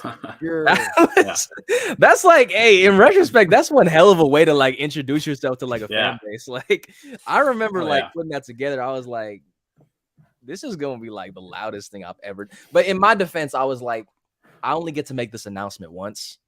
I was like, let me just make a statement. Let me have some fun with it. I think I set the bar a little too high though. Now I'm just gonna be like wearing hoodies to the ballpark when it gets cold. I can't it'll get cold. I can't pull that off. I was just looking to see what like our first interaction was, and it was definitely O'Neal. It was O'Neal Cruz related. March 20th, because I was very vocal, very, very, very vocal about O'Neal Cruz not being on that opening day roster. But yeah, I think like I joke about this, but like I'm almost like scared isn't the right word, but like whenever I tweet anything O'Neal Cruz related, it is just like this bombardment of like, but he's hitting to whatever his on base percentage, whatever he strikes out, whatever. I'm like, yo, we've said this point like so many times, and I don't think we need to rehash this a million times. Yeah. And I will say this too. I'm very like, when it comes to like nonsense, I kind of just brush it off, but I see it, and I could be petty, I could pop off. So we're gonna keep that. I don't do it a lot. I think I did it like one time over the course of the season. I forgot why. Someone was just being hella annoying. But there might be a day when I just pop off and just get a couple tweets off. Might be that day. I can't wait. I don't know what it would like. I don't know what it would have to be to like trigger me to do that, but honestly, it's in there. It's gonna take a competitive Pirates team probably, because I feel like we're all kind of at that breaking point. We all lived through that 13 through 15 stretch that the Pirates were good, and Pirates Twitter was amazing, but also just an absolute nightmare. And now we're all kind of on the same page where we lived through that, and we've all been there for so long and watched them for so long. Now we've got the new people jumping in that we all just hate them now. Like the accounts? We got the new neighbors that jumped in and we don't like them. Like our neighborhoods, we're good here. I'm all for like new Pirates fans. Like, I mean, and that was something Not like on 2013 in particular. Like you saw a lot of people come out of the woodwork. So I will welcome any and all fans. Nope. We hate positivity.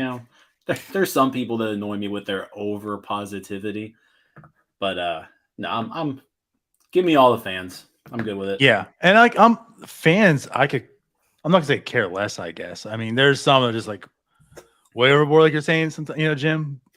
It's not the fans that I really care and worry about. It's the people that believe they're more than fans that want to carry that tune. Well, the writers. You send in. And some it's shots, like you're kind of doing quite a disservice to people who view you for education when you're talking nonsense. But anyways, those people. Were you at the town hall meeting? Obviously, you weren't. You were. I was. Have you heard I don't anything? think none of the members of the media who were there. Right. But that was a question that was in the chat. Yeah. So you didn't hear that quote or anything, like anything they actually said firsthand. But the Pirates were aiming for 83 wins this year, or they're planning on 83 wins. I did see that. Which that doesn't, that's not going to surprise me. It's not going to shock me at all. Not in terms of like the actual wins and losses, but in terms of that being said, that doesn't really shock me. But I will say it's the more okay, I'm gonna be honest. I think that's going over my head. This is no disrespect to whoever that is. I'm not trying to pull like a Kiki. I'm not trying to pull like a Kiki Palmer. I'm not pulling like a Kiki Palmer. Like, I don't know who this man is. Sorry to this man. But I'm still like familiarizing myself with like the Twitter sphere, and like I mentioned this to y'all before we started. Like, there's some folks out there that say some interesting things, and I feel like every fan base has them. But I don't think I don't send shots at them, but I see it. I just want to say that, like, I see a lot of stuff. I don't tweet about a lot of stuff, but I see a lot of stuff, and some of it just makes me like raise my eyebrows, like, okay. I think the difference is probably just the Pirates fan base is such a small community compared to maybe like a Yankees fan base that a lot of it will go over your head. The passionate speaking of fan Pirate bases and such, I mean, before he was writing for Around the Foghorn, Justice was a Giants fan. Speaking of the wild card games, 2014.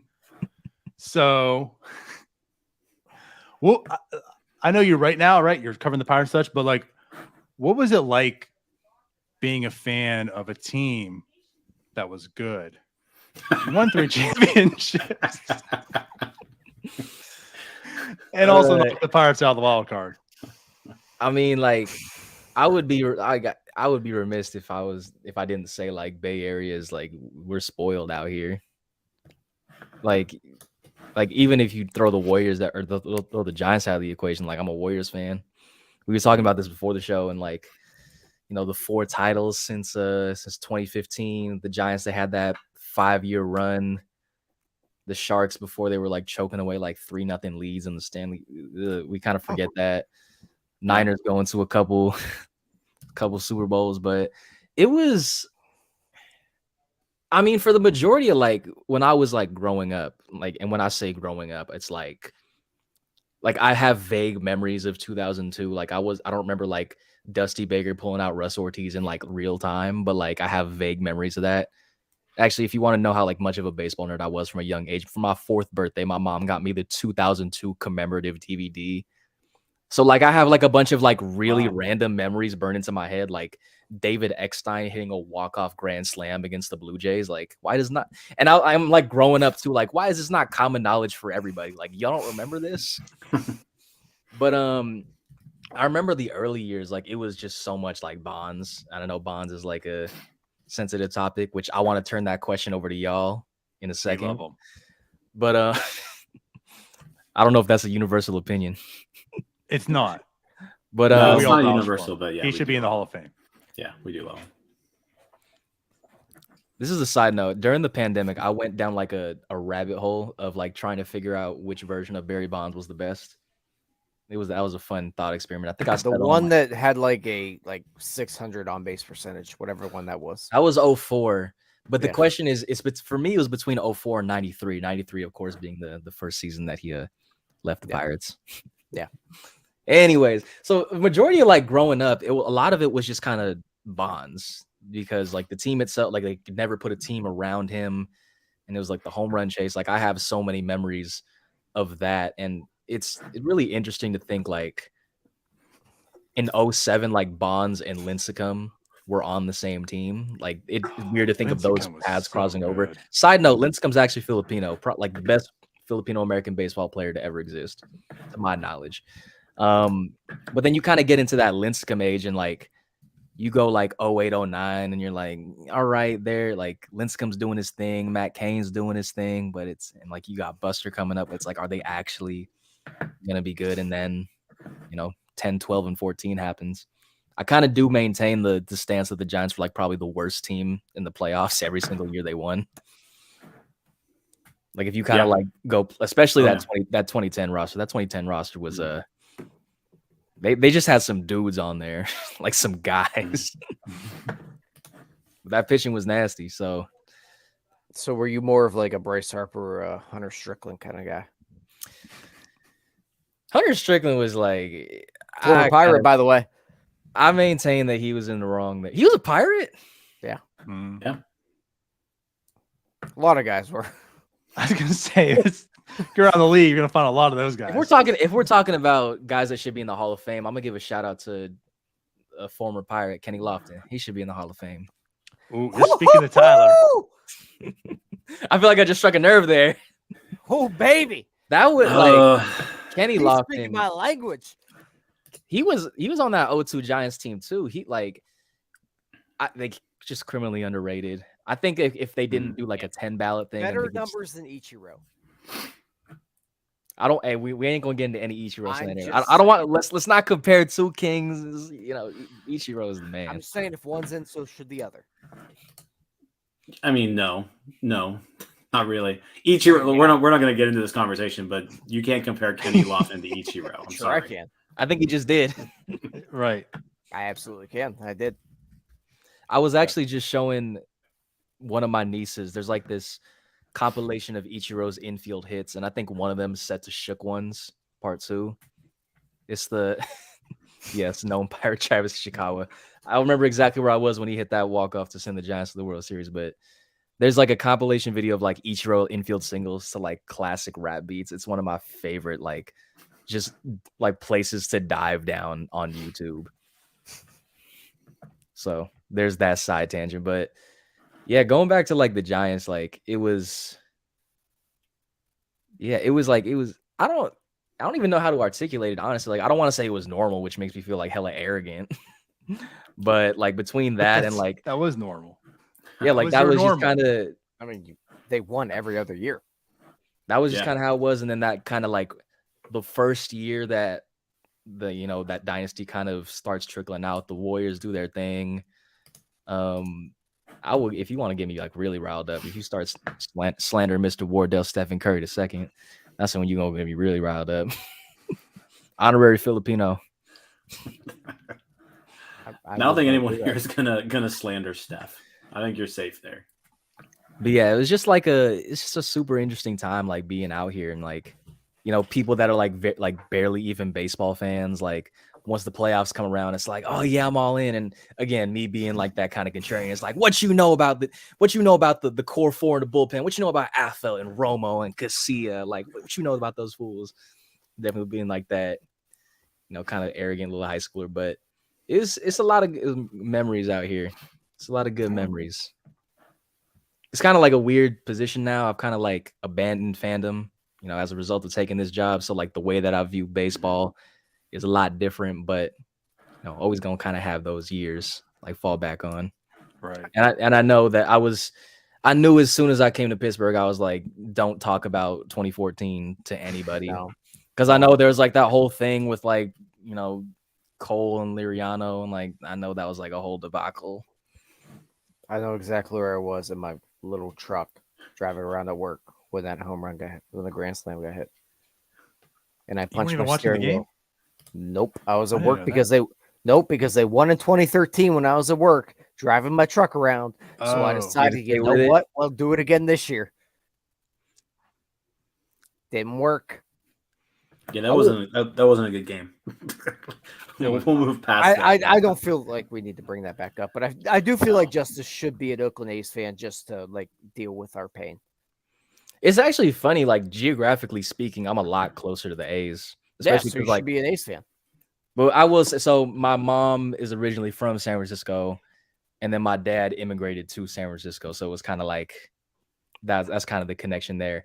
But I do want to go back to the question of Bonds, because like I've always known that he's like super polarizing, but I don't know how polarizing. Like can you like appreciate like controversy or not? Like can you appreciate like what the totality of his career, or is it always like that lingering like what could have been if he like stayed? I feel like it's different with our age group. For maybe our fathers that are Pirates fans, they might feel differently. For ours, I think we appreciate him a little bit more. That probably could be it. Yeah, I mean, let's see. I was 5 when he left the Pirates, so I don't really have any personal memories of Pittsburgh Pirate Barry Bonds. Right, all my memories of Barry Bonds are as a Giant. Now I remember like looking at 1993 Topps baseball cards, and I remember it had Barry Bonds in a Pirates jersey, but it said Giants, right? So I specifically remember like that particular set of baseball cards. But no, I've always thought very fondly of Barry Bonds. I mean, growing up, he was a really good baseball player throughout the entire course of the 90s while I was a kid. And then what he did towards the tail end of his career was just insane. Steroids or not, I don't really care. Like, you're not going to convince me that there's a better hitter that ever lived. Best hitter of all time. Steroids or not. So that's my thoughts on it. Me and Alex got into like a Griffey Bonds debate, like midway through the season. I think we said 90s specifically. I think that was like the terms of our debate. I remember losing in like the polls. I think product was that because Alex was the one that posted it, not me. But yeah, the home field advantage. Yeah, home field advantage. It was unfair. Yeah. But I firmly go with Bonds. Bonds in the 90s was like, again, I've just spent so many times on like so many hours on Fangraphs and Baseball Reference. Like I love Griffey like that. Like if they're like Griffey and Bonds are both like top 5 like guys like I wish I could see live in person, like in their prime of primes. But just going off the highlights, going off what I have, like you see those two dudes and you're like, it's Bonds, man. Well, I mean, yeah, I mean, you like, look see, at Griffey was my dude. I love Ken Griffey Jr. growing up, and it's like, so you got a backwards. Both of you have backwards hats on. Yeah, and there's your Griffey guys. There's his autograph right in that case. Yeah. But no, I mean, with that said, like I'm not gonna say like I was a huge Pirates fan growing up, so that could also be like my whole Bonds situation. I was born in Jersey. I moved here when I was 7, and I say here in Pittsburgh area. People in Pittsburgh like hate me for saying that. So I moved to Newcastle, and so it's like I wasn't like entrenched in the Pirate stuff. But yeah, like Griffey, I loved Griffey, and of course you talk about baseball movies, right? I mean, Griffey and Randy Johnson. What was it? Little Big League. Yeah, Little Big League. Mm-hmm. And I mean, like he was that dude for me. But Bonds was so good. But it's like one thing. Like I just wish it's one of those things. Like if one thing could change, I see that tweet all the time. Like if someone never experienced injuries, like that's Griffey to me. I wish he had it like the Bonds like career where he was just healthy throughout. So maybe he needed to take steroids. I don't know, but he needed to be that dude. He's for sure hitting 700 homers healthy. For sure. For sure. Yeah. Instead, He was very good for a long time. I mean, I think if you're just comparing the two, like you look at like Black Ink, right? Like it's just not even close. Barry Bonds his whole baseball reference page is just littered with black ink. Griffey's got a few here and there, but it's just nothing like Barry Bonds. And I think like kind of going back to the Griffey Bonds debate. Yeah. I mean, their careers aligned pretty closely as far as when they played. Griffey definitely had like the cool factor, right? Like he was in the movies. He had his own video games. He was actually in video games because like Barry Bonds was John Dowd, right? So like Barry Bonds wasn't even in baseball. Yeah, like he wasn't even like, in let's video be games. honest. He had video games named after him. Yeah. So like Griffey definitely had like that popularity, cool factor going for him, whereas Bonds really never had that.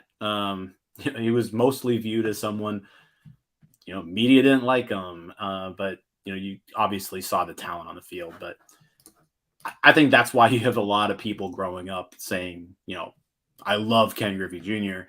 You don't have a lot of people who were growing up saying, I love Barry Bonds, just because, he just didn't have that cool factor to him.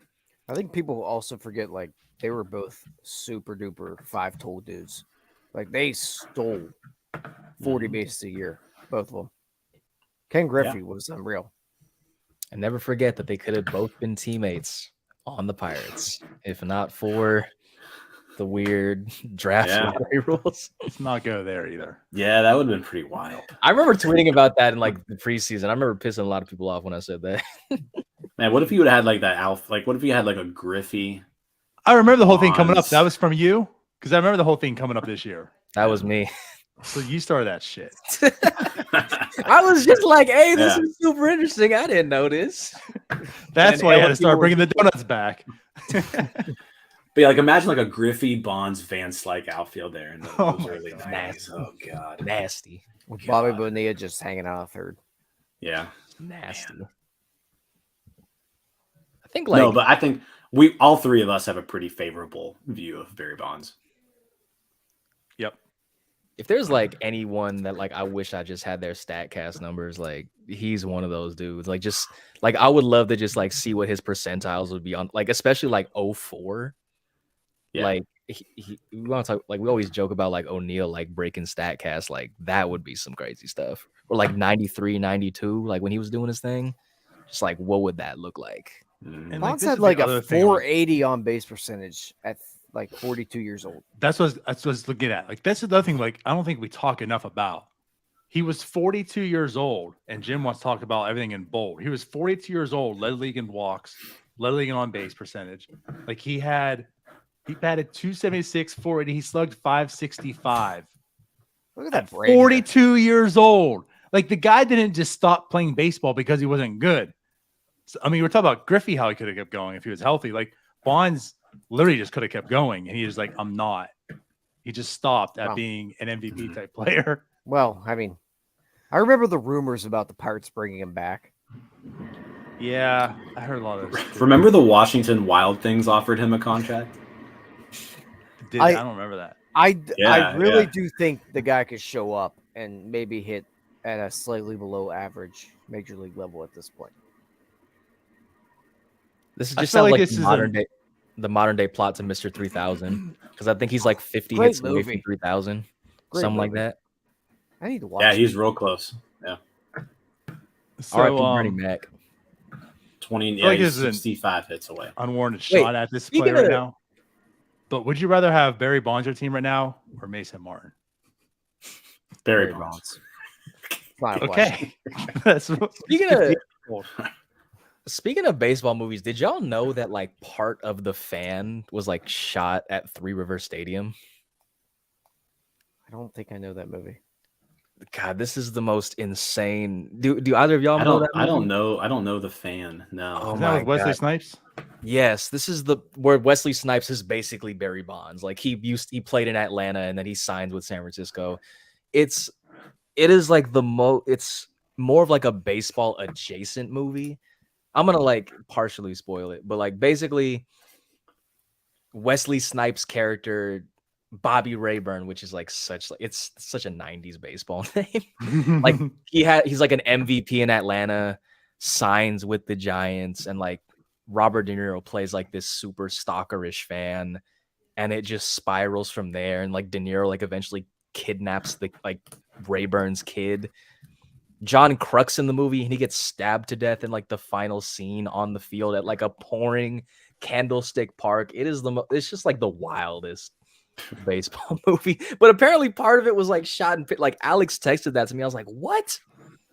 Like how? Yeah. No. It is like it's Yeah. so it's weird to just even look back on it. Like I watched in like middle school. I should not have been watching that. What's your favorite baseball movie? There's a lot of random movies that just get shot in Pittsburgh and in Pittsburgh sports stadiums in particular. I just gotta know what his favorite is. There's that one movie that has Taylor Lautner at like running through PNC Park. Hmm. I forgot like what it's called. But like that that's what you're gonna say is your favorite. Oh, my favorite. I thought I was about to say like Taylor Lautner running through PNC Park was. Oh no, no. But a side note though, like when we were talking about Freddie Prinze Jr., like Taylor Lautner, like that was the comparison that I got a lot when I was a kid. Like when Shark Boy and Lava Girl was coming out, and then when Twilight came out, I got that compliment, or not. I don't even think it's a compliment or not. No, that's a Someone compliment. mentioned that to me like 3 days ago. Like I walked into a coffee shop and was like, "Has anyone ever told you look like Taylor Lautner?" And I was like, "Middle school, every single day." Yes, people call me Shark Boy. Favorite baseball movie though. Damn, this is actually I've actually like never thought too deeply about this subject. I'm tried and true Field of Dreams. See, I've got to go Major League. Like, It's a Cleveland team. I can't root for it. no, it's excellent. Like everything about it is excellent. Nope, don't care. I know Field of Dreams got like super polarizing because of the Field of Dreams game. But I will say like that's Field of Dreams is a movie that has like a special place in my heart because like Yeah. I watched that movie with my mom growing up. Like that's kind of like how our bond with baseball. They have a catch at the end. Is it have a catch or can we? It's play have catch? a catch. No, it's play catch. It's play play have a catch. catch. They messed up that part. Can They we No, messed it's up. have a catch. And that ruined the whole movie. No, It ruins the whole it- movie. You're a dummy.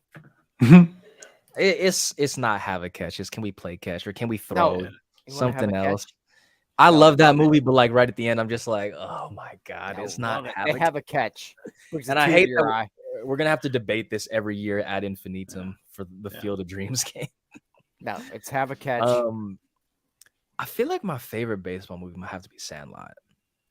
I That's love fair. Sandlot. It's fair. So, all right. So since you mentioned it, You're a bull. because I was gonna say you guys are gonna hate me for saying this, but it's a Sandlot for me too. And I don't know, just the era when I watched it. I think that means a lot too. I don't know. Yeah. At the time of your life when you watch something. I mean, I was those kids then, and I'm just don't know. glad I that love we the know Sandlot. that Justice is a full-on Giants fan because he didn't pick Moneyball. Well, I was gonna say it's actually funny. I was watching like Moneyball clips right before this. Moneyball has like such a special place in my heart. too. Moneyball is so It's the good. movie is so wrong though. Like Sandlot is mid. Sadly, I kind of get out of here. Out of here. no lobster for you now. No lobster. No one I'm said not- Bull Durham though. I'm a big Bull Durham fan. I too. love Bull Durham. I came to But- Bull Durham late. Yeah, I I didn't like. watch like- that until later. Moneyball have, is like, just that. so inaccurate in general. I feel like it's a good kind of movie, though. pushed me off. Yeah, Yeah, it's a good movie, but it kind of pushed me off of it. Just I think the knowing thing about all inaccuracies that of it. gets me is like they act like this winning streak was like winning the World Series and like the greatest Yeah. thing of all time, and it was. I mean, it was a regular season win. They also just completely You know. ignored the fact that they had like the best rotation in baseball. They never even mentioned that. They never mentioned Barry Zito, Tim Hudson, Mark Mulder. Like they didn't mention those guys. I feel like they mentioned Ricardo Rincon more than all three of those guys They Yeah. did. Yeah, put Like, together. yeah. That Now being in the said, book, like- in the book, they talk about those guys. Yeah. But like Yeah. Carlos Pena was hardly on that team. He got traded at deadline. That being said, He just wasn't good. the scene where like where Jonah Hill and Brad Pitt, like it's after the winning, it's like after the season ended, and he's like, it's a metaphor, Billy. He's like, I know it's a metaphor. That's always a scene. I guess Yeah. tugs at the heartstrings. I'm trying to think of like more. Like, how What can other you movies not we be got? romantic about baseball? That'll get you. Always get you. Mhm. What other like good movies are out there? I'm like blanking on just a bunch of movies right now. I mean, you brought up Mr. 3000. I used to love that movie. Mr. 3000 is so good.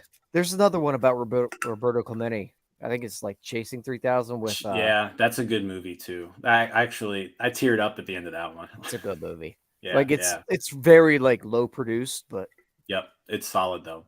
And like I'm also a big fan of like 61. Like I like that movie. I think it's well well done. old for me. And like The Natural is just kind of like a classic, you know. Have y'all ever seen like the actual ending of The Natural? Like that's in the book? No. Basically, like the dude gets like sentenced to jail. And it's like a whole like shoeless Joe Jackson thing like that. That's a completely different ending than compared to the book. Yeah. If we're talking about recent movies though, 42 is very good. I love 42. 42 is excellent. RIP. Yeah. I don't know if y'all have seen No. like the new Black Panther yet, but Not yet. Not yet. like y'all know how I'm not gonna spoil really anything really, but Also, the first Black Panther out the last time, Miguel Andor was good. anyways, basically when they do the Marvel like title card, like it's all Chadwick, and I was just like, you could hear a pin drop in that theater, man. It was so Yeah. it was what's actually cool about that movie too is like my nieces, so I have 3, 11, they're 11, 8, and 5. One's about to be 6. And they're like getting to that age where like they're being people now with like interests, and they're not just being like all flat out annoying all the time. And my oldest niece, like she plays like a lot of softball, and like she wanted to wear like 42 as a result of like that movie. So that's just like cool. And that like being like the like a kind of a like her learning the history, things like that. Yeah, I think 42 kind of gets like put down on the baseball resume of best movies just because it's so recent. I think in 20 years it's going to be up there in top 5. I That's a think good way to put Really it. good movie. I think a dark horse, like one of my dark horse favorite baseball movies, and we mentioned it, is Little Big League, because that's like easily, it's not a debate. That's the best baseball acting, and it's not even close because they got a lot of like former baseball players for that movie, and they What got about like Trouble with the Curve? You know, that's a good call because like nothing pisses me off more in like movies. I feel like is Yeah. these horrible. I mean, I think the Mhm. most famous one is what that clip of that guy playing the quarterback, right? When he's like, That's Right? Wait, hold on. I Isn't- hate. I Isn't there's a isn't lot that- of sports movies that that shit turns me off. I can't watch it anymore. So you make a Yeah. good point, Justice, because that was actually well played athletically. yeah, like there's like scenes of like them sliding into home plate. I'm like, oh, that's like actually how you would slide into home plate. Or like, and then you get like Griffey that's just like launching a ball into the Metrodome. Hmm. So Not good. just a cutout of them like wristing it and it goes Actually 500 them. feet. Right. Now I'm trying to think of like baseball movies, because in baseball it's like it's so hard to act because it's like you can't like to get like a one shot of like someone like hitting a 90-mile-per-hour fastball, like that's you can't recreate that. Or Also, you know, can- the to pitcher come back to, throwing like, 90 Trouble- mile an hour fastball. To come back to like Trouble with the Curve for a second, like it's just the concept of like the overall concept of like getting like this random kid, and like we hear these stories all the time. but like this dude just like strikes out their number one prospect, and like no one was like he can't hit a curveball. And like also, can we just acknowledge the fact I don't remember what the dude's name is, but like just from an athleticism perspective, it's like you just drafted like at best a first baseman. Like, what are we doing here? I'm just glad he didn't say his favorite movie was Summer Catch. That's a Summer Catch. If I remember right, actually no, they have Freddie Prinze Jr. pitching. Yep, it wasn't that good. Yeah, sure do. But I will say that And the movie dude that played Scooby Doo. that movie is maybe solely responsible for me wanting to go to the Cape Cod League, and it sucks because like it's hard because it's like right in the middle of the season. But like I've always wanted to go after that movie. I do have a weird like opinion of movies where if they have fake like NFL or MLB teams, I'm out. Like The Replacements, I enjoy it, but it like they're not real. Yeah. I'd have to rewatch it, but another like sneaky good baseball movie. At least it's been a while since I've seen it, but Mr. Baseball. You're right. I like that movie. I remember the acting in that being very good, although like I would have to rewatch it and kind of look out for the the elements of race in there and kind of see how that's portrayed. But it like I was reading about like I've read a couple of books about Japanese baseball and like it's partially accurate to the point of like team versus the individual things over that nature. But and then there's also the fact that like Tom Selleck like also got in the batter's box in an actual game and like held his own. I don't think he didn't get on base, but he looked like he knew what he was doing. Have y'all seen that? No, like in a real game. It's not like a game that counted, but it was an exhibition, and like he was suited up like Billy Crystal did. Suited up for the Tigers and like got in the batter's box and like was like he looks like just from like a stance perspective, he looks like someone that could hit 30. He looks the part. Yeah. No, that's a solid movie. I haven't watched that in a while though. It's another one of those movies where like I watch it and I'm like, I want to go to Japan one day and watch baseball out there and see how it was done. We haven't really Rookie of the Year, another one too. No one said that. It's a good one. Also, For the Love of the Game, I don't care what you say, I love that movie. There are bits and pieces of that I'm a fan of. Yeah. You're tugging on Mike Persak's heartstrings because of the Tigers. Like it. Yeah. We need a Pirates movie. What would a Pirates? Chasing 3000. It would be like the new version of Major League. Chasing 3000. Yeah.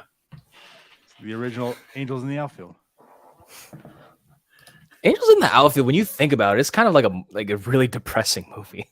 It's like, yeah, this dude's about to die, but because of his smoking, but like he's gonna go the distance and throw like 170 pitches. Whatever. Well, then also like, sorry, kid, I'm not gonna like you until the Angels win a pennant. Like, what a terrible dad!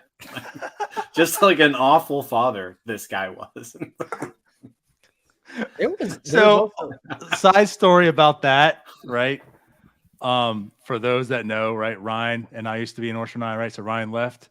So every time I've asked Ryan to come back, like, hey, you gonna come back? He sends me that clip.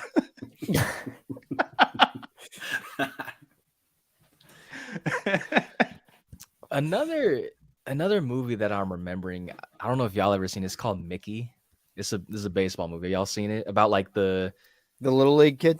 Yeah. It's like the one that cheated? I have not. Yeah, like yep. There have been like a decent I think amount that's of, a true story, isn't it? Or I don't know if it's a true story, but like or is it's like based off that one kid that was like 16 throwing in a Little League World Series. It feels like vaguely like I feel like there could have been like some inspiration for it. But I know what you're talking about. I've seen the movie. What about The Scout? I haven't seen that. Ooh, I haven't seen that in hell long. Yeah. The funniest part about The Scout is that like Ozzie Smith plays for the Cardinals, but they have him like portrayed as like a slugger. And it's like, no. Yeah. And like I just remember that scene where like the player, like the dude Scouts, is like on the top of Yankee Stadium before the World Series, just so fucking nervous. And they have to get like a helicopter to like bring him down to the field. I'm like, what the hell is happening here? Right.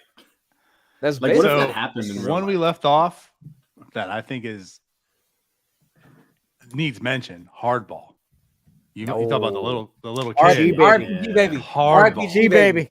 with like a young Keanu Reeves, a young Michael B. Yes. Jordan, like Like- one of the saddest movies or scenes in That like was any so baseball good. movie. Like the Big Papa scene Yes. is Mhm. so good. It's Nothing so gets damn you like good. G, baby. All right, And then on the kind of the same lines, you got like Bad News Bears. You got those too. But Nah. can we pretend that like the sequels to Sandlot never happened? I mean, I never watched them, so therefore, They are yeah, I don't think I ever watched them. so bad. Like I think it's the third one. It's like called Sandlot Chasing Home, and like this guy's talking about the third one. Jeez, stop. I don't think I've watched the second one. There basically the plot of it is like this dude's like a superstar on the Dodgers and he's kind of like an asshole, and like he's taking batting practice one day and like fireworks malfunction, he gets hit in the head with a ball, and then he like goes back in time to be with his buddies, and then like his mom is like dying or something, and it's just like this really weird plot. I'm like, what are we doing here? Like, what does this have to do with I think Squints is like a coach. I'm like, what are we doing here? All I've gathered from the night is that I need to rewatch Eastbound and Down. Eastbound and Down, great. That's excellent. We need Another one too. I'm a fan of Fever Pitch. For sure. Didn't we talk about that? I don't think we did. Is that Clint Eastwood? No. What's the one with Clint Eastwood? Trouble with the Curve. Okay. Yeah, I Yeah. mixed those ones up. Fever Pitch is Jimmy Fallon, Drew Barrymore. Yeah, that's it. Yeah. Tyler would love that one. Oh, it's a rom-com. I think Love 'em. Justice muted himself. He did. Yeah, he did. I might be able to unmute him. These old people No. don't know how to work this technology. Nope. Yeah. Yeah. It's tough getting old. It says But- your mic's not connected. This is why I don't touch things. Although I will say his microphone is so clear. Yeah, he definitely has the best mic, I think, out of anybody. It's impressive. He's got himself a Yeti. You do too, Tyler, if you get out of your truck. Yeah, it's still in there. You hear me now? Yep. Mm-hmm. Yeah, you're back. People would like get on me for like holding this microphone just because of like this is a microphone that needs like a stand. I'm like, y'all want to pay for like one of the ones you can like hold my hand? Like, come on, y'all. What were we saying? Yeah, the thing about Fever Pitch is that like they originally planned to like have an ending revolving around like the Red Sox losing, and then they won. Mhm. And so it was like, oh, we got to completely like change the way that this ends. Yeah. Which is like, you just like, yeah, it just happens to coincide with this major sporting event that it's like not happened in generations. Well, I think even like part of like they were actually like in attendance for the game. So like that's part of it. Like they actually have like footage of the games and them being there. So It's just like insane. yeah. I think we talked enough about baseball movies for the last half hour. I know this turned into like a Mount Rushmore of baseball movie. It turns into like Yeah. this became like Remember Some Guys. We and stopped then it talking became about the Remember Some Pirates an Movies. hour ago. I mean, I think more than an hour ago. You hear no problems with me. I think what we should start doing is ranking those albums that are on the wall right there. Listen, I Well, tried to get them It'll on just be a- you and I, because these We- two have no No, I idea don't what they do that. even are. Put No, put I Doggy can't Style do that. back on Spotify. I know like Snoop's trying to buy like Death Row Records, but like I want to already be able bought to 'em. listen. He what? Did he? That's done like 8 months ago, I feel. I don't think like He's already got the Death Row wine out now. There was like a whole thing about like why his stuff isn't like him and Dr. Dre. Like Chronic's not on Spotify right now, which is very disheartening. But that's Right. besides the point. You're not gonna get any like Taylor Swift like conversations out of me. I don't know like what lane y'all dive into, but I know that that's a big thing right now. You have Get Rich or Die I dive Trying up in many there? lanes, but I'm not in Taylor Swift's lane. That's all I know. I'm like I'm a Swiftie. Oh, hold on.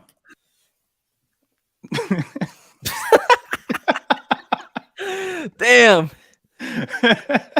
Damn. Yeah, So Jim loves him some Taylor Swift. I know that Taylor Swift's been like getting some flack right now because of the whole thing of her producing vinyls. Because like the whole thing is like there's only so many vinyls that can be like produced at a certain time. And so like a lot of like indie artists are like, y'all are like taking up the stock. Like you don't need these. You're not about this. But it's all I see on my Instagram, my Twitter right now. It's Taylor Swift. Which Right. if you would have told me the middle schooler in me who was such a big Kanye fan that I would probably have more of a favorable opinion towards Taylor Swift in 2022 than Kanye, be like, it's just odd. It's an odd turn of events. Yeah, I'm not gonna go there either right now. Where is he going? I like that one. that version. Late registration. I do miss the old Kanye, the one that was not off his rocker. Yeah, I mean, I miss the slightly newer, older Kanye. This man's it's like hard to like think of like artists. I mean, there's a couple, but like having like losing that much like favorable like public opinion in like a short amount of time. I mean, forget artists, like people in general, just anybody. It's not a fun rabbit hole to go down. No. Dang, we're Nope. we're 2 hours into this. Damn. We are. I believe this will be a two-parter on the podcast version. Yeah, I think we're gonna have our Pirates version, and we'll then have hey, let's get to know Justice and talk some baseball movies. Well, the shoot the shit version. Right. Yeah. So I don't know. Anything else you guys wanted to talk about? I don't know rap music. Correct. Let's workshop real quick before we hop off. We need to have myself, you, and Block on. We need to get Block on a show and talk some 90s hip hop. I'm trying to think now, like, what is a good like introductory rap album? Because like there's just so many different flavors and like so many different routes you can go down. I'm trying to think. Like, I feel like Illmatic is like a good one. I don't know who that human is. That's the Bible. That's the Bible of rap, written by Young Nas. I don't know. So, hear me out on this. I feel like I kind of want to say The Blueprint. Anything Jay-Z is good. Just It's like because 2010. I feel like if you're introductory, like it's still new enough. It's got old flavor. It's Jay-Z. It's got a lot of everything, and it's just nonstop hit after Isn't hit. that the album that like the song about New York is on? No. Well, that's 3. Blueprint 3. I don't. Blueprint was 2001. Okay, maybe I'm wrong. It's literally I don't- 9/11. Like, Yeah. I don't. I really don't know. I don't listen to rap music. My bad. This is That's something to definitely debate. I feel like Illmatic might be too old. If this is the first time you're listening to rap music, you might be like, "This is old." that is true. I was But like The thinking Blueprint like might be current enough to respect all everywhere. this is a side note, but I remember last year I was driving around James Fagan, who covers the White Sox for The Athletic, and I like picked him up from his hotel from the Coliseum one day, and I was playing Black Star, and he was like, "You are playing like my college playlist right now," and he like dubbed me like the youngest like old head that he knows. So I'm gonna be honest with you. When you pulled out the J Dilla, I was like, okay. I've I been thought you were young, which I know you're young, but I have wasn't been- expecting J Dilla. well, like recently, like I've been diving into like a lot of like I've been listening to so much Stevie Wonder. Like I've had like Intervisions on RPMF Doom. Yeah. I've had like Intervisions by Stevie on repeat. I've had Talking Book on repeat. I've had Songs in the Key of Life on repeat. Listen to a lot of Sade.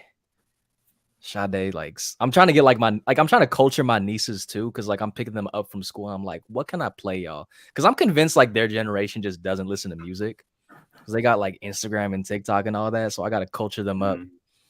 And then y'all would appreciate this, I hope. I remember I was taking them back from school one day and I played them the entirety of Freebird. And I was like I grew up playing like Guitar Hero, and like Freebird's like the song at the when you beat the campaign mode, and it's like that was my first time ever hearing. I was like, what the hell is this? And I was just like looking at them while I was playing, like just empty look. I'm like, give it a couple years. Give it a couple years. Let me hand you this like remote guitar. You'll appreciate it. Right. Here's my PlayStation 2. Here's the guitar. Yeah, I love me some 70s rock as well. If it ain't Tom Petty, I don't care. Tom Petty's good as hell too. I don't think Bob that's Seger. I don't think that's a rabbit hole that I've explored that much, but I wouldn't be opposed to it. Get down a Tom Petty rabbit hole. Get down a Bob Seger rabbit hole. That's on my homework assignment. That's what we're gonna bring to the table next time. We're gonna bring the donuts. We're gonna bring some pierogies. We're just gonna jam that. We're gonna rank albums. That's gonna be the next time out. NS9LIVE. I'll There we eat a go. pierogi to rank some albums. I'll bring Yeah. blueberry donuts. We need a good Sounds good like pierogi for Donardo. I need a pierogi too. I still gotta break that streak. Or, well, I guess we would for the pierogi we need to. I was gonna say, or why wait? We got Bradenton coming up, maybe. Yeah, I mean, I'm planning on going down. So Same. I think we all are. Yeah. Kind of. I I would mean, it's hope. only 3.5 hours for me, so yeah, Yeah. I'll definitely be there this year. I would hope I'm down in Bradenton. I'd hope so.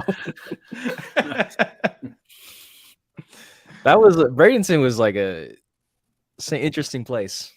That's all I'm gonna say. I'm a fan of like Anna Marie Island, Bradenton Beach, that area. I could it's not far away. That's all. I could definitely retire and snowbird there for sure. In the same way that like I'm as a I don't California know. kid, I'm super soft and I'm not built for the snow. I'm also not built for the heat. I'm built for like 70 degrees, nothing more, nothing less. I'm soft. Mhm. I let that So be known constantly. I'm not hiding from it. So like Pittsburgh in like July and August is just I was not- going through it. not I was fun. like, I was going through it. Like those days when it would be like it would rain one day and be like 90 the next. yeah. Ugh. Too It's just short. so muggy. It's like you're in the jungle. Too short too. West Coast legend. Oh, Bucko Mike's gonna get on the. He's gonna be a Yep. fan now. Yeah. Yep. Well, Bucko Mike He might DMs follow you me- now. Bucko Mike DMs me lyrics to songs he makes up. So Me too. They're He is a like naughty, rotten rhymer. in the like there are a couple songs like in the Bay Area that like if you grew up here, like you just know them like the back of your hand, like Blow the Whistle by Too Short, Tell Me When to Go by 40, Thizzle Dance by Mac Dre. Like those are songs like you hear that like first note and you're like, this is home. This is different. Which again, like if y'all ever out in the Bay, like I gotta let y'all know where to go because this is my home. This is a special place.